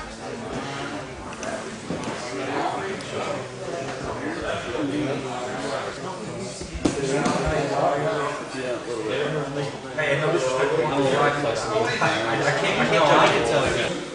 Do with that, basically,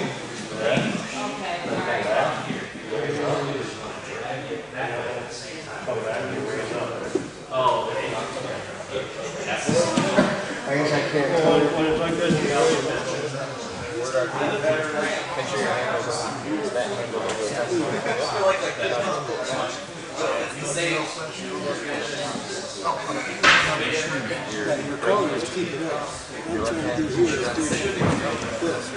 Right. But he was talking about blade arming the shoulder. Yeah, but when you got to there, it's confusing because Here, and we're simply dropping, I'm a big body, just come this way. There you go. Pummel position again, throw it towards the trapped arm side. Bang, drop the weight down. Again, this hand goes to a quick closer so he doesn't try to do any kind of a momentum counter. Come right from a palm down, palm up.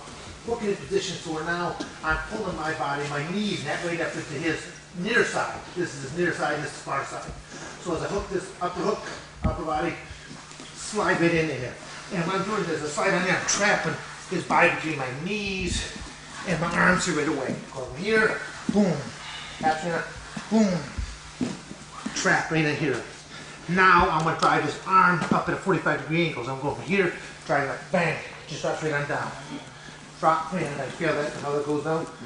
Drop at 45. Now this hand slips right up in between it, and windshield wipers it right back into this, into the key lock position. So once you got in position here, you trap the arm. I'll also be trapping my head here. I'll actually bring the arm up, trap it just like this. You see it here, feel it, it's an impact. Bang! I'm straight using my head as a striking mechanism. Strike right on up here. Drive across in here. Cool. With this stretch, slipping underneath this. If I want to go back into Kimuras down the opposite direction. So just by trapping this hand, going from lateral drop, palm down, palm up, pulling myself up in position, locking his body between my knees and my elbows. Now drive across at a 45-degree angle, pinning his arm down, hands slips right up between the neck, until he locks right on down. As I pull myself back, use my knees, recoil right back in, I pull right back in, I will lock right at top. Where I stop is, my elbows will stop as they hit his body. Now, again, not knowing your partner's flexibility, go slow, because some people, that's enough to make them submit there alone. As I drive my knees and my elbows in towards the body, tap on your body, tap on your partner if you feel like that's pressure, because just by drawing this in nice and tight, this is what's known as a core submission, and nice and tight. He's got more flexibility, so this isn't going to work here, but on other people that if I did this too, you'll see him tapping. From this position now, all I'm going to do is this, a regular key lock. How a key lock works is, I want to keep the back of his hand on the mat.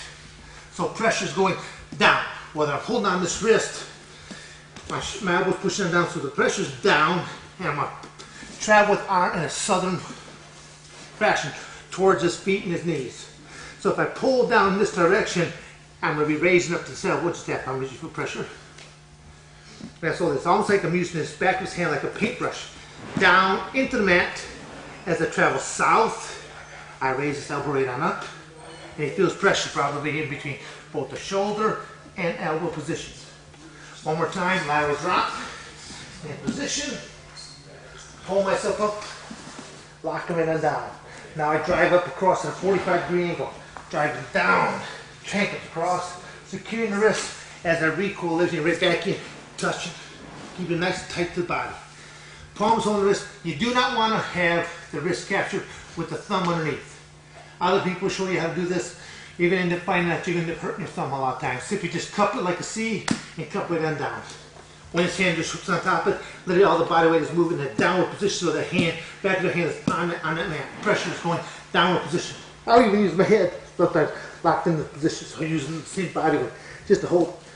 Then as it starts to travel south, and then I'll start to raise thing right back up in position here. So that's a key lock. Paintbrush, elbow on up. Down, travel with the arm in a south fashion towards her feet, raising the elbow up. There you go. I'm keeping it tighter just like this. Raising up there. Go nice and slow and make sure that your partner taps on you as they feel that pressure. This is called the key lock position to the far arm side. Cross body position. Good.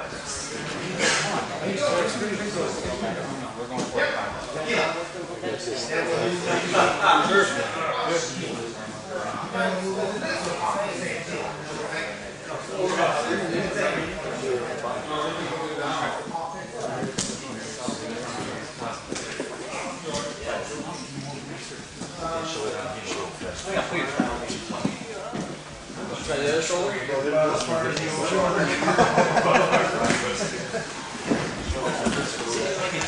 the overlap. Yeah, the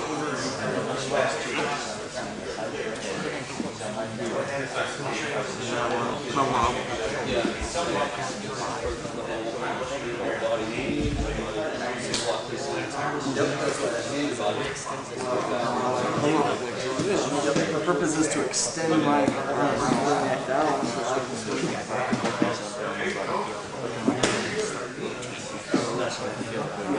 You leave it there and you fall.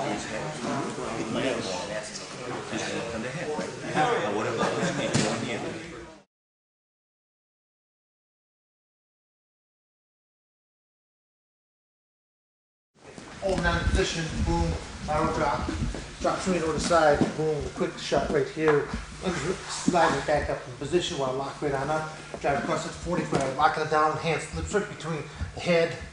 That's almost like I just put my hand up my face, slide right through, hits right on down. Coils everything right back into the knees and body, locking everything right on down, tight if I possibly can. Right from here again, just by bringing it tight towards the body. Some people might actually submit in this position. If we go to actual key lock now, we keep the palm, back of their hand down against the mat. We're sliding down to this south fashion, raising the elbow at the same time, goes into tap. Now, if you got something that's really big and strong, what you can do is we're going to use the key lock. We're sliding down in one direction, we're not getting it to work, quite work, or it's just being too much struggle. All we're going to do now is we're going to travel north now with the shoulder. Shoulder and this inside foot, the foot that's nearest between his body is what I do is I'm coming up on my toes. And I'm going to do is I'm going to as I drive forward, my shoulder hits on the tricep, I move forward. Now I went from being a key lock, now as I go up and my shoulder hits right into, it's now known as a gooseneck because all the pressure now goes back onto the wrist bone itself. Okay, so that's what we're looking at, back and forth. Key lock position, traveling south, raising the elbow. It's a good technique. Okay, if I can't get this work, as if we travel back down just a little ways. Now I simply drive forward, but I'm driving off this inside foot. What I'm doing is I'm driving off this foot, driving the shoulder in, so I've got body weight. You feel how that body weight comes right down on the shoulder. It's like my shoulder came in on this tricep. And I start driving forward at 45-degree angle. That's a very powerful position. So definitely want to slowly do this technique because there's a lot of pressure that will hit at the shoulder position. So again, going from cross bodies, pulling ourselves up in position, driving 45-degree angle, sliding the hand, locking it, bring it back into the core of the body. Palm on his wrist, palm on my own wrist. Keep the back hand down, slide in south fashion, raise it from normal key lock position is good. You're gonna find out this one is a whole lot easier. So I slide it down. I can go so far. Shoulder now hits on the back of the tricep. Driving off this foot, where he feels body weight just drops right down to his shoulder. I'm back his tricep, and so we start driving forward at the 45-degree angle for the submission stuff. And be careful, go slowly on this because by the time you really start to feel some pain, it might be too late on that wrist itself.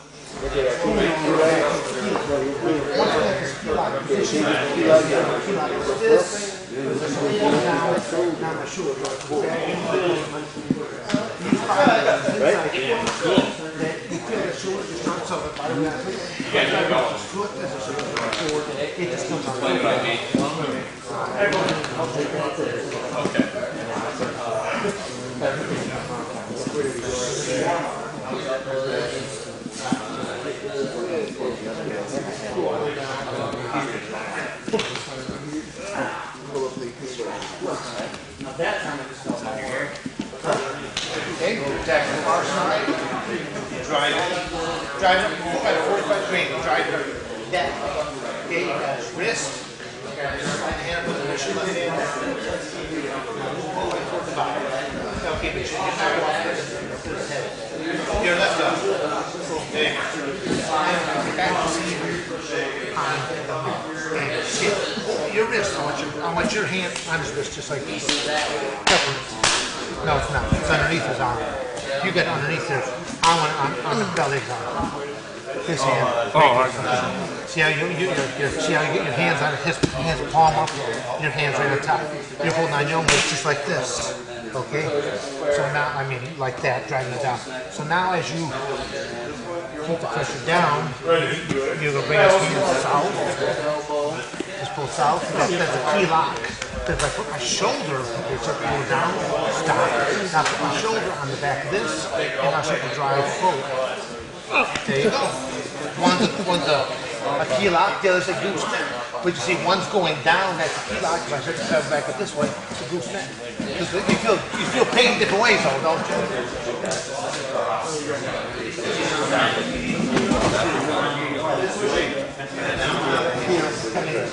He feels that kind of is comes up on the outside. When we feel this, slide in position, knees moving now. He was up and good now. Keep it nice and tight. Key lock, travel south like this.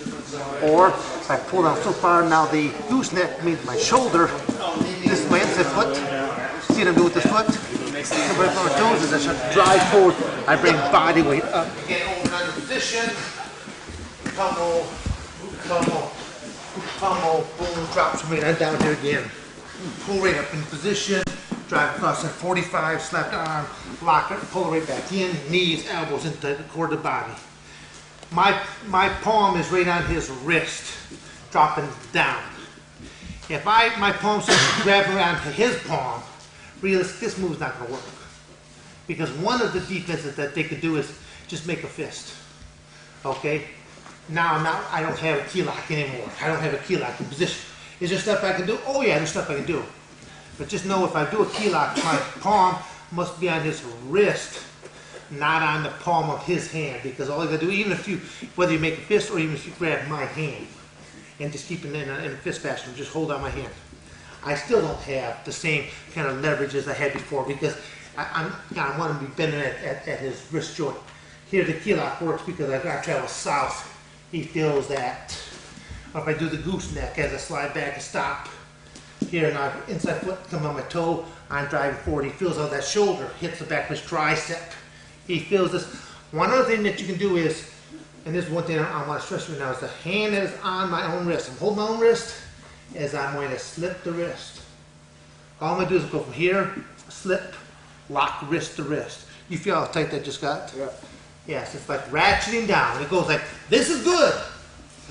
Okay, well, I didn't even mean from the tap there. This is good. If I slip this palm that's on the wrist, right on over this wrist, and I just go over this wrist, it just got so much tighter here. Now it's going from palm down as I drive, slip it forward and lock my wrist right on down. Drive forward, slip it forward, and just lock it on down. You do this, be careful when you do this to your partner because he's going to feel a great deal of intensity, and all it did was it tightened everything up, going from palm on my own wrist. I'm driving out that inside foot, shoulder sitting on the back of this. There's a lot of pressure right here.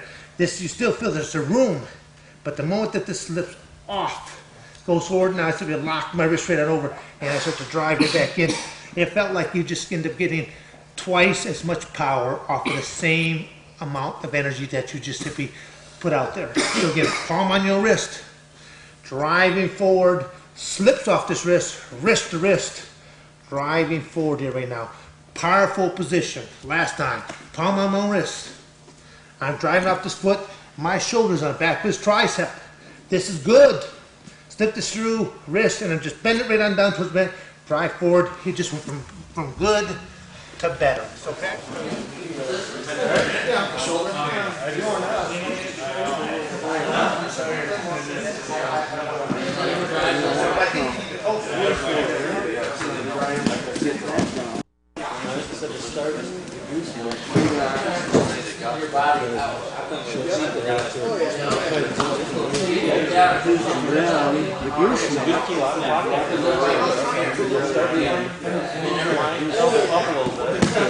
Then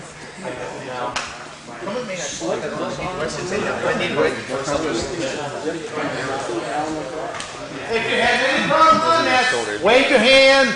We'll come over. Okay, hand problems. it's like start taking it down. Okay. The shoulder is down. The shoulder is this way. down. Yep. Just hand the knee. This arm needs to be, as you push your shoulder towards his shoulder, slip it right through, just like this. That goes here, slip it right through. Now crank it up. Yeah, okay. Remember, the back of his hand's got to be down against that mat. Here, this hand's not in the right position. You want to have that. This hand should be right on the belly of his wrist. Yes. Right there. 1, 2, 3. It's okay, whatever. Now put your shoulder on. Okay. Do a keel first. Travel south. Travel this way. Because if you pull it up south, that's a keel. Okay, we did the wrong. Okay, I know you didn't get a chance to hit there. Okay, now there we go. I'll do it from this other side. So, this is a kilo. Here, here. This is a kilo. Back was down on the mat. I'm going to bring this hand towards the gooseneck. So as I pull it down this direction, raise this elbow up. Okay. Now, the gooseneck means I go backhand, same thing. I'm pulling down this way, but now I drive my shoulder up against his thing, and see, you're not flexible. Not that direction. So, okay. Now, if I want to make this nasty yet, this hand slides off the wrist, folds, and you'll feel that because now the shoulder engages and drives in here.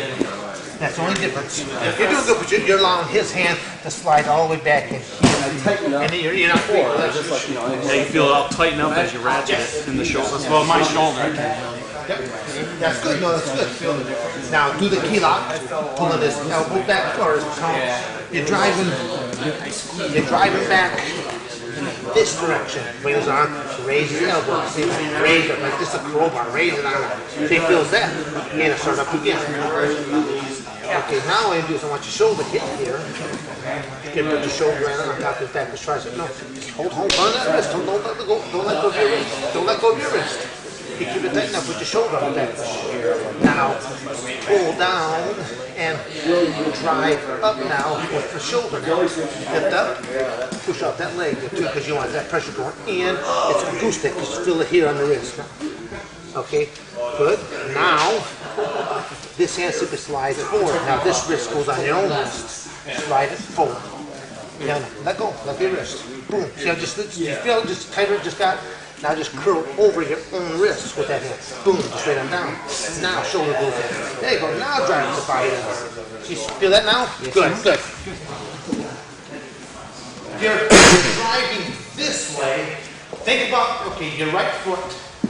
Drive now up this direction. You feel your shoulder just now engage his body. That's what you want to go for. There you go. I can see this way his body's arching up. Pain's coming in now. I'm not driving sideways, guys. Remember. South is a key lock, north is a gooseneck.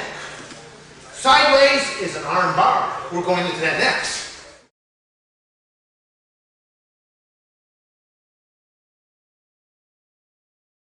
From a position, locks down, drops more, boom, hits to the side, pulls out a position, driving that arm down, getting that lock down at that key lock position. Key lock position, travel south, raise on up. Gooseneck just means keeping on down. This foot drives forward, more to gooseneck. We talked about this hand slipping off now, hooking the wrist to wrist. Makes that much more powerful. Now what we can look at is a couple of options. If I'm starting to lock this down, if I don't have my hands quite in the right position, all I want to do is just take your hand away from me. Go ahead. Take this one. Boom. Just something like that. Bring it right back in.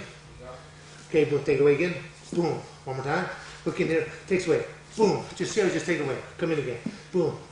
Doing a good job. One more time. Hooked in there. Take it away. Boom. All right.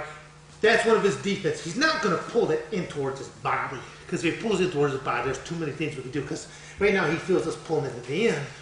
He feels us stroking this way, so he's going to take it away. Go ahead. Boom. He's going to take it away. As he takes it away, come right back up in. Okay, pull it on in. I'm going my move. Boom. He takes away. Boom. As he takes away, I'm going to put the shoulder right on down again. We talked about this already. How we're locking down. We're hitting with the head, or we're going to drop with the shoulder. All I'm going to do is I'm going to slide this hand up here, securing his wrist. My base arm is going to stay above the elbow joint, meaning closer to his body. I don't want this elbow to be above I don't want it to be below his elbow joint. I want it to be above this elbow joint. It's flat. Because when we went from a key lock position here, he straightens it on up. Boom. So as I pin it down with the shoulder, I slip this hand right back up here again. You see how it's still back into basically a key lock position now, but my elbow is below his elbow joint. It's flat. Again, depending on his flexibility, this might be good enough for you because we're going to a straight arm bar. All I'm doing is I'm bringing top hand, I'm going down. This hand simply just going to go down in this position.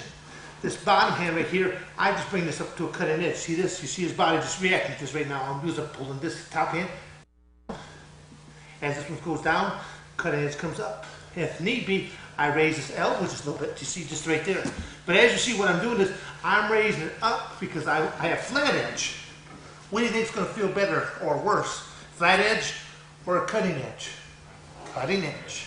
We're not into the feel-good business. We're into the pain inducement of business right now. So we're going from, we had a key lock here, he breaks loose. I pin this right down again, slide this hand right up, secure this to where I basically have, key lock would have been way up here. You see I'm hooking right down into the crook of my elbow. It's almost like the same principles of a rear naked choke. Palm is on his wrist. I'm simply just bringing everything in downward motion, just coming down with this pressure. This arm is going to simply cut up to a cut edge. See, as it is, just by me not really doing anything, there's this cut edge comes. You see how it raises the arm up. Raise this arm up, just by bringing that wrist from palm down to palm up. As I pull down and bring this up right here, you see he's tapping right now. There's a lot of guys that are pretty flexible to where this back of his hand will still touch. It'll touch, and it will not be enough here right now. I'm trying to be easier on doing this. If I do this and this is not enough, all I do is I will raise my base elbow. This is my base elbow. I just raise the elbow right on up, and it is enough. I will just raise that cutting edge up. So going from key lock here, slips, attack with my head, attack with shoulder, slip, just grab that wrist again. You see I'm bringing right back in this crook position. Palms coming down, cutting edges coming on up for a straight arm bar. So all I'm going to do now is going from attacking, I call this the northern hemisphere. We're into the equator, and then we're going to go out into the southern hemisphere. So let's grab your partner, go slowly on this, make sure you tap on him. Let's go into that straight arm bar as he's countered our key lock or our gooseneck. It's too much, I know. But I want to finish the instructions right now.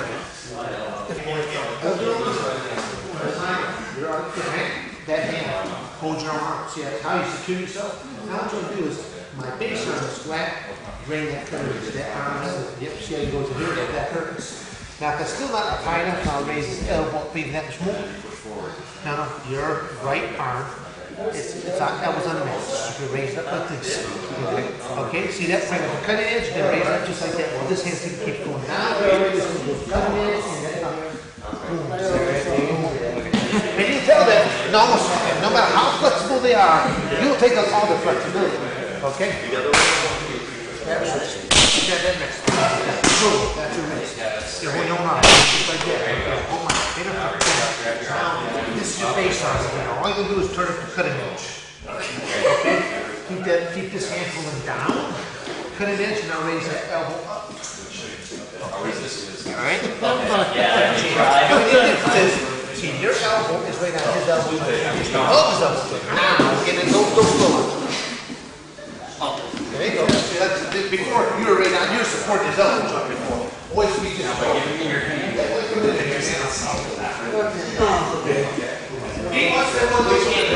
Actually, what I need you to do is spin him so that they can see what you're doing here right now. Okay. Then I thought this was a perfect time to address this right now because they were having a problem with this. Okay, just go ahead and lock your arm in, lock it down. He's still trying to do the same thing, but if his arm is pulled right on down, it's going to be tough to drive the arm right back up at a 45-degree angle or to get into a straight arm bar. Okay? Let me have the bot here right now. Yes, sir.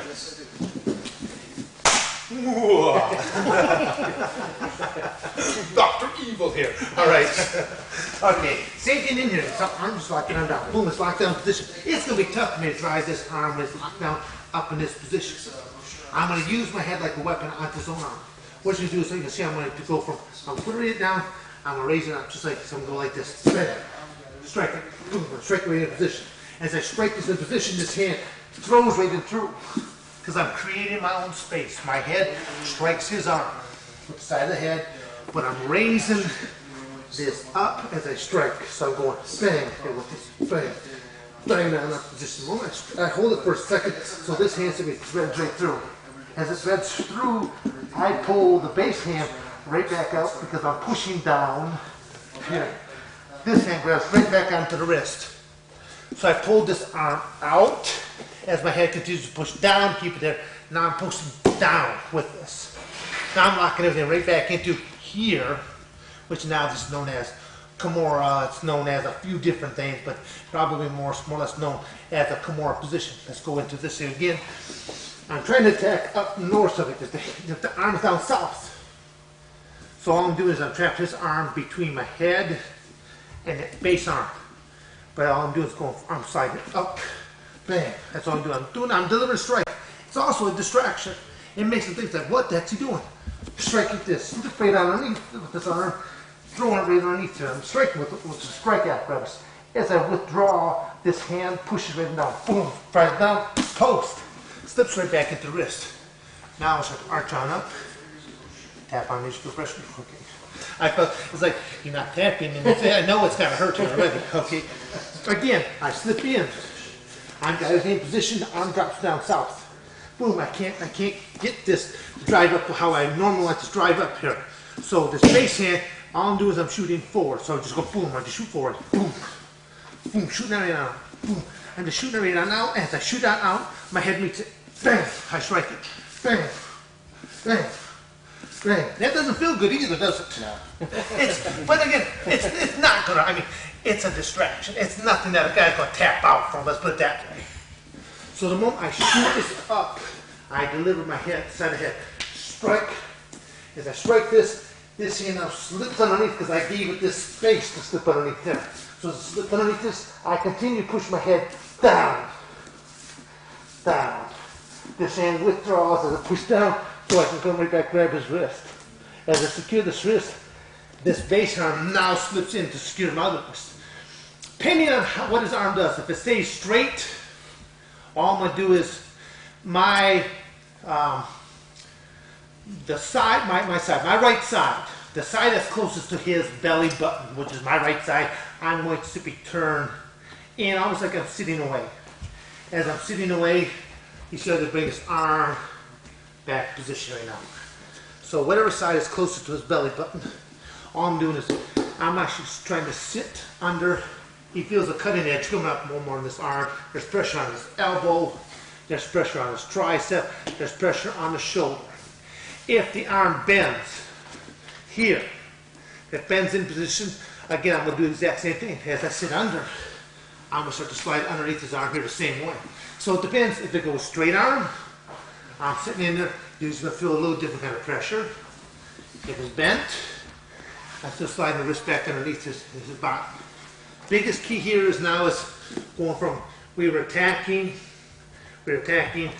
north with his hands too sparse. So I'm just not getting this driving thing coming on down. I'm just not getting it so as I slip his arm forward. I meet with him head on top. Forward, head comes right and down. Bam, trapping it. It allows a space right here so this hand slips underneath. As I keep the head pressure driving down, this hand comes up, posting this hand right on down. Once I secure this on down, I'm bringing my hands right up to secure again. My wrist, not going to really have the same pressure. You can still do it. If I go into the crook of my elbow, I'll still have certain pressures right here. I think you found a little bit better more if you have. He's got a straight arm bar. It'll be easier if it's out onto the wrist. If he's in that semi-bent position, this works okay this way. I can come up with this on a little bit further. So I can almost position this a few different ways. Depends on my opponent's extremities. So whether we're attacking north, okay, just keep it up north here now. Drive up here north, locking, draw everything in, key lock, gooseneck, slipping that wrist, gooseneck position. He beats me here.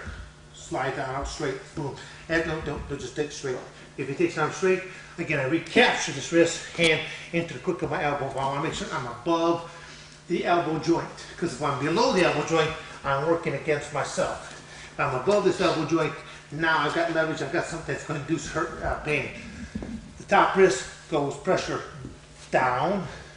Bottom wrist, all I'm going to do is I'm bringing up a cutting edge.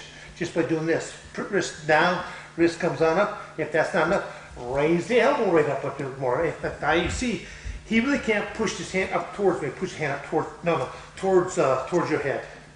Try there because there's space, but he can pull it away. Boom! As he pulls away, it locks down south. As it locks down south, again I just go on the opposite tack.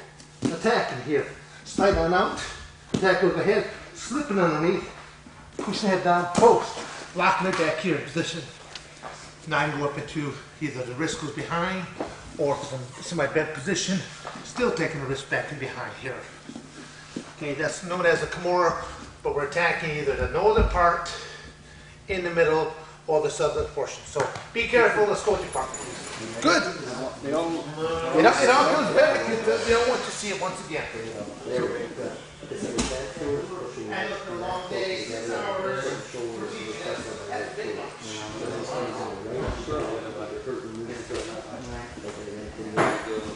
Yeah, we're almost done. We're just the last thing we're finishing. Really hold it. No, you're working on the arm guard. Alright, I'm just drive forward, and as you drive forward, slightly. Now this hand goes underneath. Push down. Now this hand goes up. Yeah, here, watch here. Let me just come up for 1 second. You're not real flexible, are you? I'm very flexible. Oh, you are? Okay, so basically, You take this out, you come underneath, you hold like this. and then you put your head right in Shoulder between. hits this, or we do that little slip. Take this arm, Locks on that way. lift this arm. If I slips out this way, we now go into straight arm bar. It drops on south. Put your head on my Now the head strikes. Boom, I hit that head. And then you- Now this arm up, bang, but this, now this hand slips underneath this. Now they push down this hand. Now I push down his wrist, grab his wrist. yeah. Now it's sit on whether it's straight arm or better arm, either way, I still have more modification of a Kimura. Okay.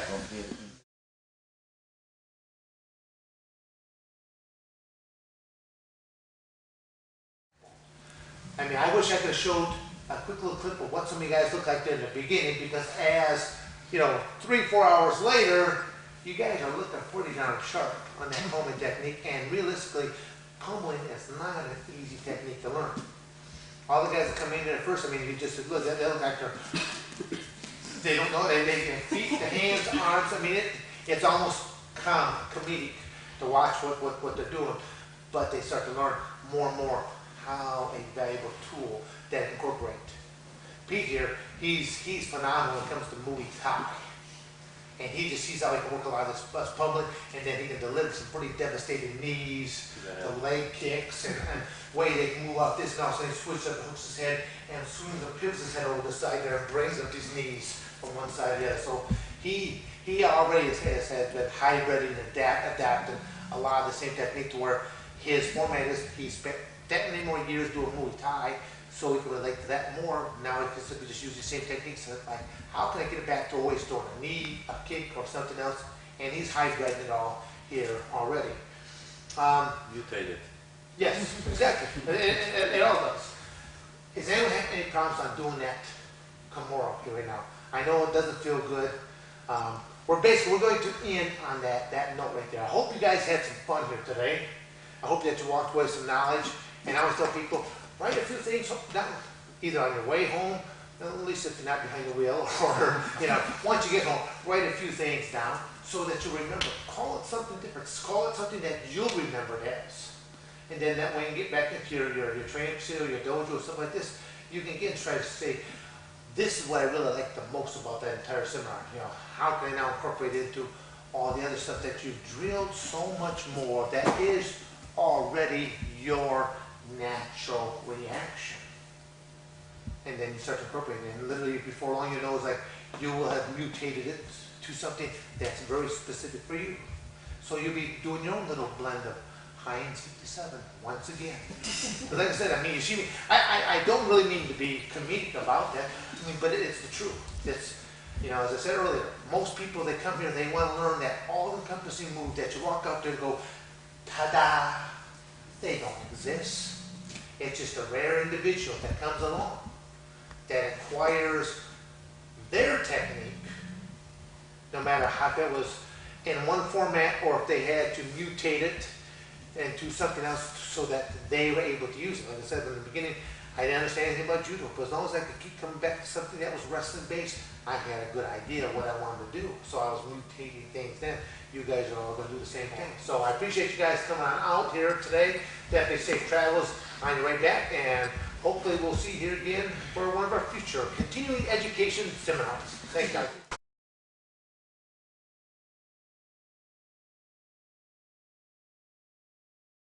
Headlock position. Now we're going to be changing from the hips up to the hips down position. A wrestler's mentality, they will utilize this, but this is more of a power technique with what we just showed you, just to be hooking the head itself and drawing everything up, lifting the hips. You know, the person that tends to do this move, they have a tendency of actually holding their own breath. It's like, and they're going for this big power type technique, where realistically, if I turn my hips down, don't allow my arm to go all the way through like this, keep it a little bit shallower so that I have the cutting edge on the back of my opponent's neck. It's going to cut in here right now, so I keep it a little bit shallower. Still keep my palm to palm cutting action, but the hips go from hips up to hips down. As I go hips down, now the weight simply goes down from, on the shoulder into the face itself. Now I keep my hips low, and I'm going to drive across at a 45-degree angle, and the weight pressure going from almost like the hip across the shoulder. I still bring this cutting edge on the outside of the head. Well, again, whether the head turns in this direction, I'll hit it on this back side of the head. If it turns on here, I'll hit it more towards the throat itself. Trying to raise the head on up, give them that cutting edge as the body weight is going down, and then driving across at that 45-degree angle, using the biggest muscles, the most powerful thing I have, my legs itself. So again, we're starting off in headlock position. I may start to set up by pulling up in one direction to simply slide the leg right back through. My opponent carries my body weight the entire time. I'm actually dropping the arms right down to the ground itself. I'm pinching the shoulder to my forearm, bringing the cutting edge on up, keeping my palm to palm action, and I want to drive across at a 45-degree angle where I keep my hips low to the ground, not touching the ground, but low to the ground, using powerful as I drive across. It just feels like the man's head is going to be snapped right on off.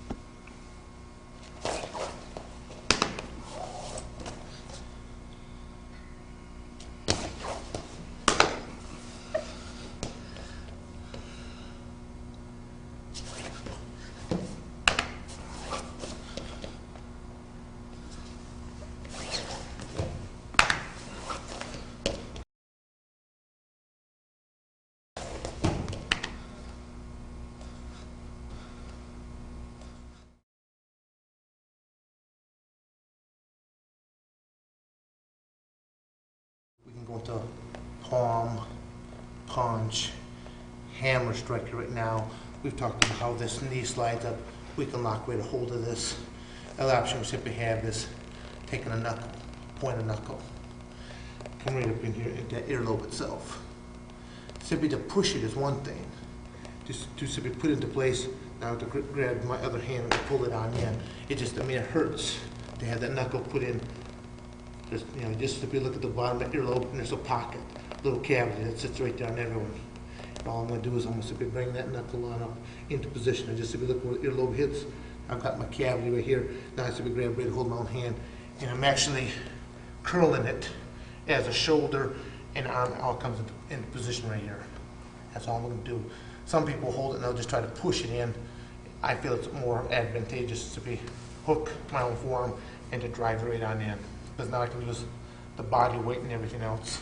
I can come from here, hold it on down, start to put this right in position, now transfer right back on up to it. It just hurts. Anyone just takes that and puts it back in behind, it just makes them automatically just want to be, just flinch on up, it hurts, turn away, and I just abuse it as actually a submission or to make the man again to reach up to take it off. Now, all it's gonna do is open him up into something else.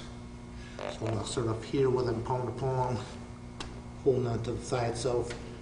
Knuckle comes right on up into position, grab my own arm, zip to slide right on up. I'll just do that a couple times. Yeah.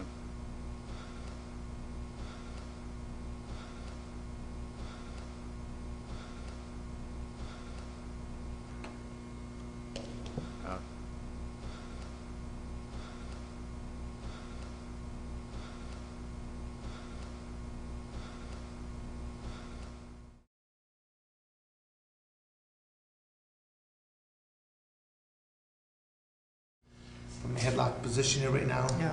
maintaining our palm to palm, keeping our head hid down beside our opponents. I'm attacking the inside arm. I can keep attacking this arm with a free arm by simply sliding that knee up, locking onto my own ligaments on the back of my knee. This hand's not free. I can move into the arm bars. If I miss this, it starts moving on up, feeding to the leg locked, leg submission lock. If I miss this, it comes right on up, feed it to the wrist of the arm that's underneath my opponent's head, feed right up into the wrist itself. I may drive this elbow right across, trying to hit my opponent's head with his own head, with his own elbow, right across. Dropping my head in behind, so again, I'm trapping his elbow to his head, but I'm also protecting my own soft facial tissue from his free hand of striking me. Free hand now comes up, secures the wrist itself. As I had this wrist secured, the other hand that was on his wrist now goes up hooking the skull itself. I'm going to pull the skull in one direction, pulling the wrist in the opposite direction, separating the two. The whole time that I'm separating, I will be elevating my body weight, driving here at the separate. So again, I can keep them posted down, separating the head from the wrist itself. Here, here, drive for the arm bar, drive for the leg itself, missing, feeding up the wrist, driving up across, securing. The hand moves off the wrist to the skull, separation.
That way we could, because there's a lot of movement going on. I want you to see if you can see something that he does. Slow. Okay, now go regular speed. What? Go regular speed.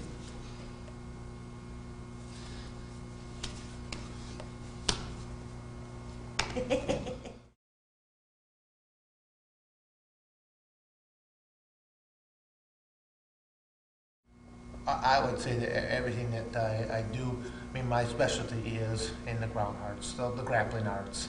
I use my wrestling as my foundation, and now it's the incorporation of everything else, whether I hold a headlock position and I go for a striking technique as the opponent looks to put some kind of blocking mechanism up, simply slipping the arm to move into more effective type submission. You know, these are just simply adaptations that I've made to my amateur wrestling basis. But the judo, the jiu-jitsu, the sambo, the taekwondo, it all comes into play out there. I mean, but everything has been modified. None of it is actually in its purest form, including my amateur wrestling is no longer in its purest form. I use it as that element of control, the basis that I work from, but amateur wrestling does not really teach you submission locks. It does not teach you any kind of striking or pressure points.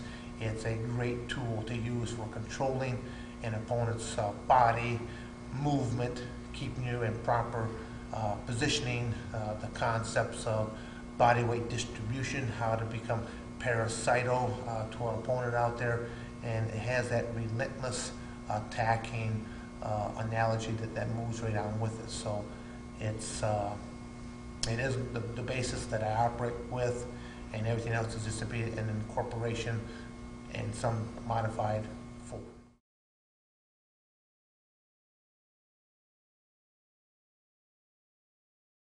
It doesn't give you any of that mobility and just the way that you can crowd. To where, I mean, you're feeling half the time that your arm is not fighting an arm to arm, it's fighting an arm that is now posted with a forehead, which is now posted with body weight and distribution that's coming across there, so now the arm's getting pinned to the ground. You know, let's face it, you know, you gotta look at the age of a lot of these competitors out there. You have to create as much an advantage as you possibly can, and that's what I try to do by using body weight distribution of how to post things across.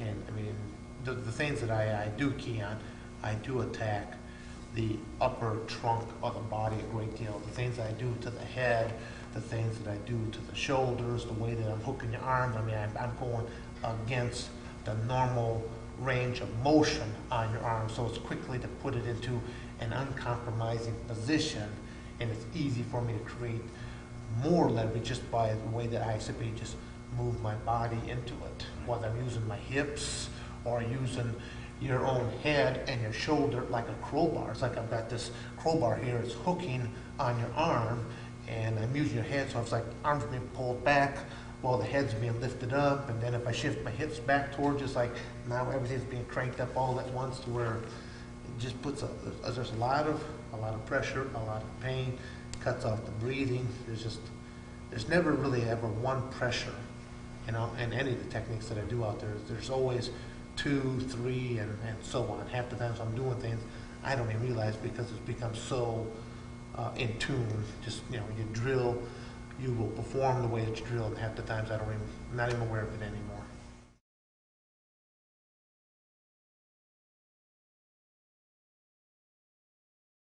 Little things, I mean, headlock, but you figure from that headlock, we talked about hooking that leg to keep this hands free, to where whether we go to the strike with a punch, a palm, a hammer, but we still didn't talk about going up underneath nasal areas, or, I mean, like I said, Alex will take this stuff and he'll go into anything from the eyes and, you know, all kinds of nasty things it can do, but then the hand is also free to bring that knuckle up into the ear, and then hook and drive that right back in. How you use your body weight to go with that, or to keep that hand free, now to go into that straight arm bar position, or if it starts to go for a straight arm bar, they fight it, they start to curl it up towards their head, hooking into that top leg to hook it to go into a key lock using your leg. Then if they bypass that, the way it feeds right up into the hand that's already behind the wrist, feeds right on up to it, pull that arm across to trap your head behind it, securing the wrist, separating both head and wrist from each other. So those are just a lot of little things, and then you go into the way that you drive the wrist right into the mat itself by just putting shoulder pressure forward. You know, just all types of options. Whatever your opponent defends, it simply gives you yet another option of what you can go into.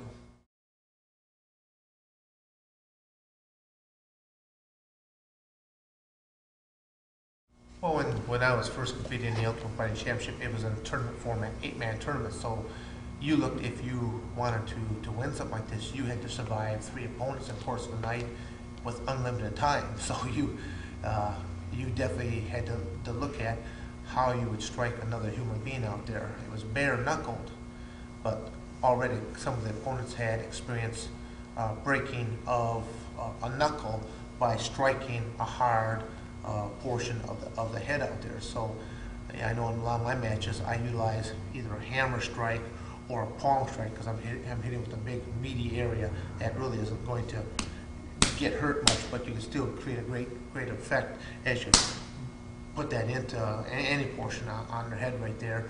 Hammer strikes are the same thing because you strike with again with the big meaty portion of the hand when you come right down and onto the person's head right there. Whether you get 1 or 2 strikes off, they bring up that blocking mechanism, and then you can go off into another series of maneuvers right there. Seen a lot of the designs of the gloves that they are utilizing right now in the mixed martial arts.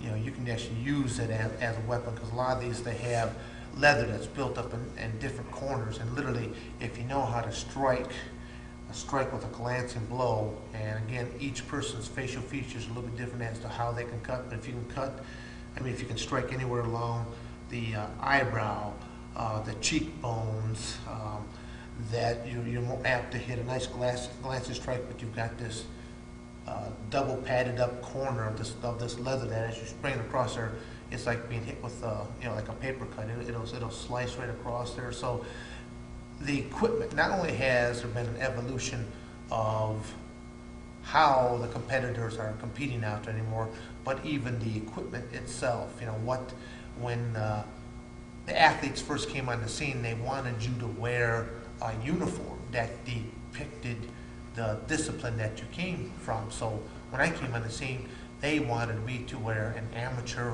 wrestler's singlet.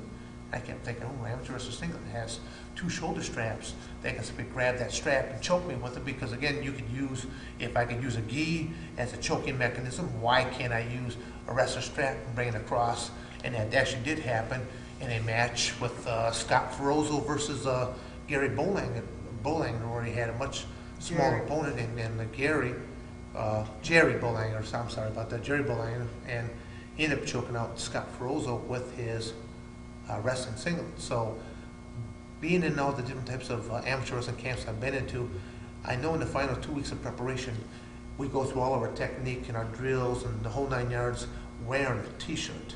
But when we get into live combatives, we lose the shirt because we know that a sweaty body is harder to hold on to than if you wore a shirt and it was soaked right through a sweat.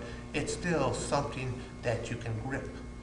And so when they asked me to wear a uniform that depicted the discipline that came back, I said, I'm also a professional wrestler.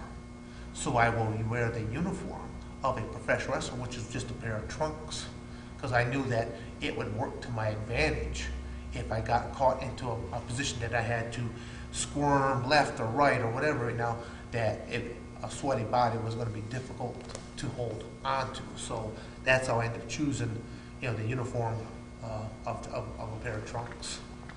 But even then, I wore wrestling shoes.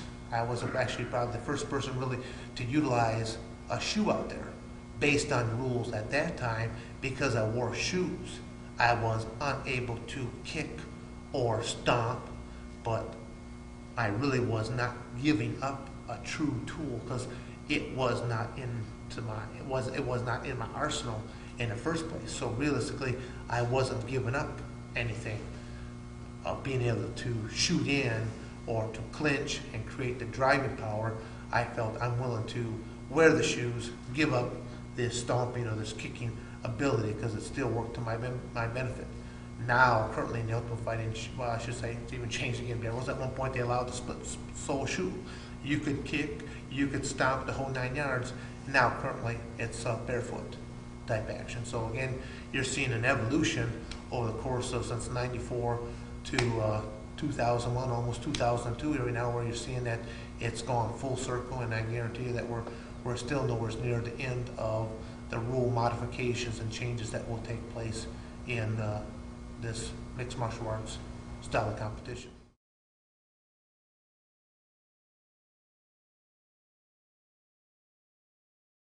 In my very first Ultimate Fighting Championships, I kind of told about, the meeting of Art Davie and him kind of asking me about my different background and, and basically not having a fighter's background but a competitor's background. They never really ever called me back after that. And then coming up to UFC number 4, I was finally contacted to come in. I'll never really know what the whole story was behind it, but when I was told I was in it, I had basically 5 days to prepare. And so the training camp I held was, well, almost comical in nature because I was down in Lima, Ohio. I was training at a professional wrestling school. I had Al Snow from the WWF, currently with the WWF, who was basically one of my training partners, and I was utilizing a couple other professional wrestlers that had some either amateur wrestling background, something like this, and we had an old pair of boxing gloves, and the name of the game was Punch Dan. Well, Dan doesn't like to be punched, so I would simply avoid their striking and would either clinch them upper body wise, throw them, or take them down, put on an amateur wrestling technique and make them scream a little bit, and that was my preparation for about 5 days, about an hour and a half a day. Then I walked into my first Ultimate Fighting Championship where it states right in black and white on your contract, in the event of your accidental death, they're not liable. Now, as long as I don't poke you in the eye or bite you, there's a lot of different ways you can dismantle an individual out there, you know, and never violate their either one of their rules. But from my transition from my very first UFC, I'm only having 5 days to prepare, putting in an hour and a half, to my next one, I did take out a 32-day block of time. I trained to strike, I trained to knee, elbow, forearm, smash, every application you possibly think of. I even had, you know, people like 20, 40 hours, they come in, they want to shoot some of my footage of how I train. And I mean, I would use a live body for only so much. And then I use my heavy bangs, my throwing dummies, and my wall-mounted dummy. And after I showed them some of the stuff that I do, they're like, we don't even want to air this stuff. It should be used for military or law enforcement type purposes. And they're like, where did you come up with this stuff? And I'm like, well, I just simply made it up. I said, as long as I don't poke you in the eye or bite you, I mean, I've got a lot of different options of what I can do out there. And I even, one of the things I do in a seminar, a lot of times people, I see a lot of black belts and they're standing up, they're looking a little high and mighty and smug about themselves as they stand up with their black belts. And one of the questions I will always throw out there, I'll say, has anyone here ever seen an instructional videotape or an instructional manual as to how to apply a headbutt? You know, I see the black belts, they kind of look at each other, kind of like shaking their head like, well, no, none of them have ever seen anything like that. I said, and even if you had that book or that videotape, how would you practice that? You would bring your partner on up, hey, let's try this headbutt here right there. Oh, how was that one? Oh, it wasn't quite right there. Let's try that again. You know, they're not even going to let you practice that one. Yet in one of my matches, I delivered well over 300 headbutts in one match, basically utilizing hard portions of the head against their soft tissue. And needless to say, it was very effective in the match. Ended up making me the winner in that. I love the concept of being able to train for 3 matches, 8-man tournament to win. The longest I've ever gone through a series right there, going to 3 men in the course of the night, was the very first Ultimate, the first Clash of Champions or runner-ups. And at that time, I trained to go, well, I should say they started to come in with the implementation of time limits because the UFC had to buy a certain block of time. And not knowing, you know, some matches could go indefinitely with very little action taking place down on the ground. I mean, being a person that appreciates the ground more than anyone out there, I can understand the subtleties, but from a product that you're trying to sell, that's a difficult thing to do. So they came up with the time concepts, and they came up with a rule also of if there's no action taking place, they're going to restart you on your feet. Well, in the very first Ultimate, I had to prepare for 3 matches, and I prepared for 3 matches, 30 minutes apiece.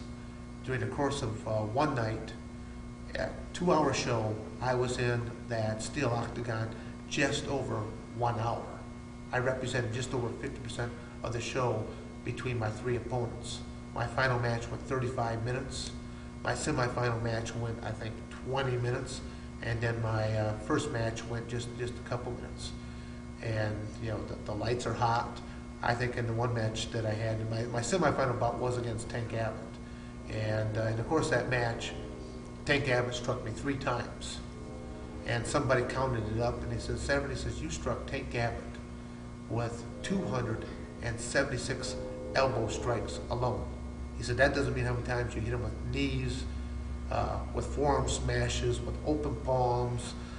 He said it was incredible how you were just a working machine out there. And I mean, in that match alone, I think I lost somewhere in the neighborhood of 6-7 pounds in 20 minutes because it is so hot underneath there. And that was up in Denver, Colorado at your mile-high elevation. And I ended up going, like I said, just over 1 hour of a 2-hour show.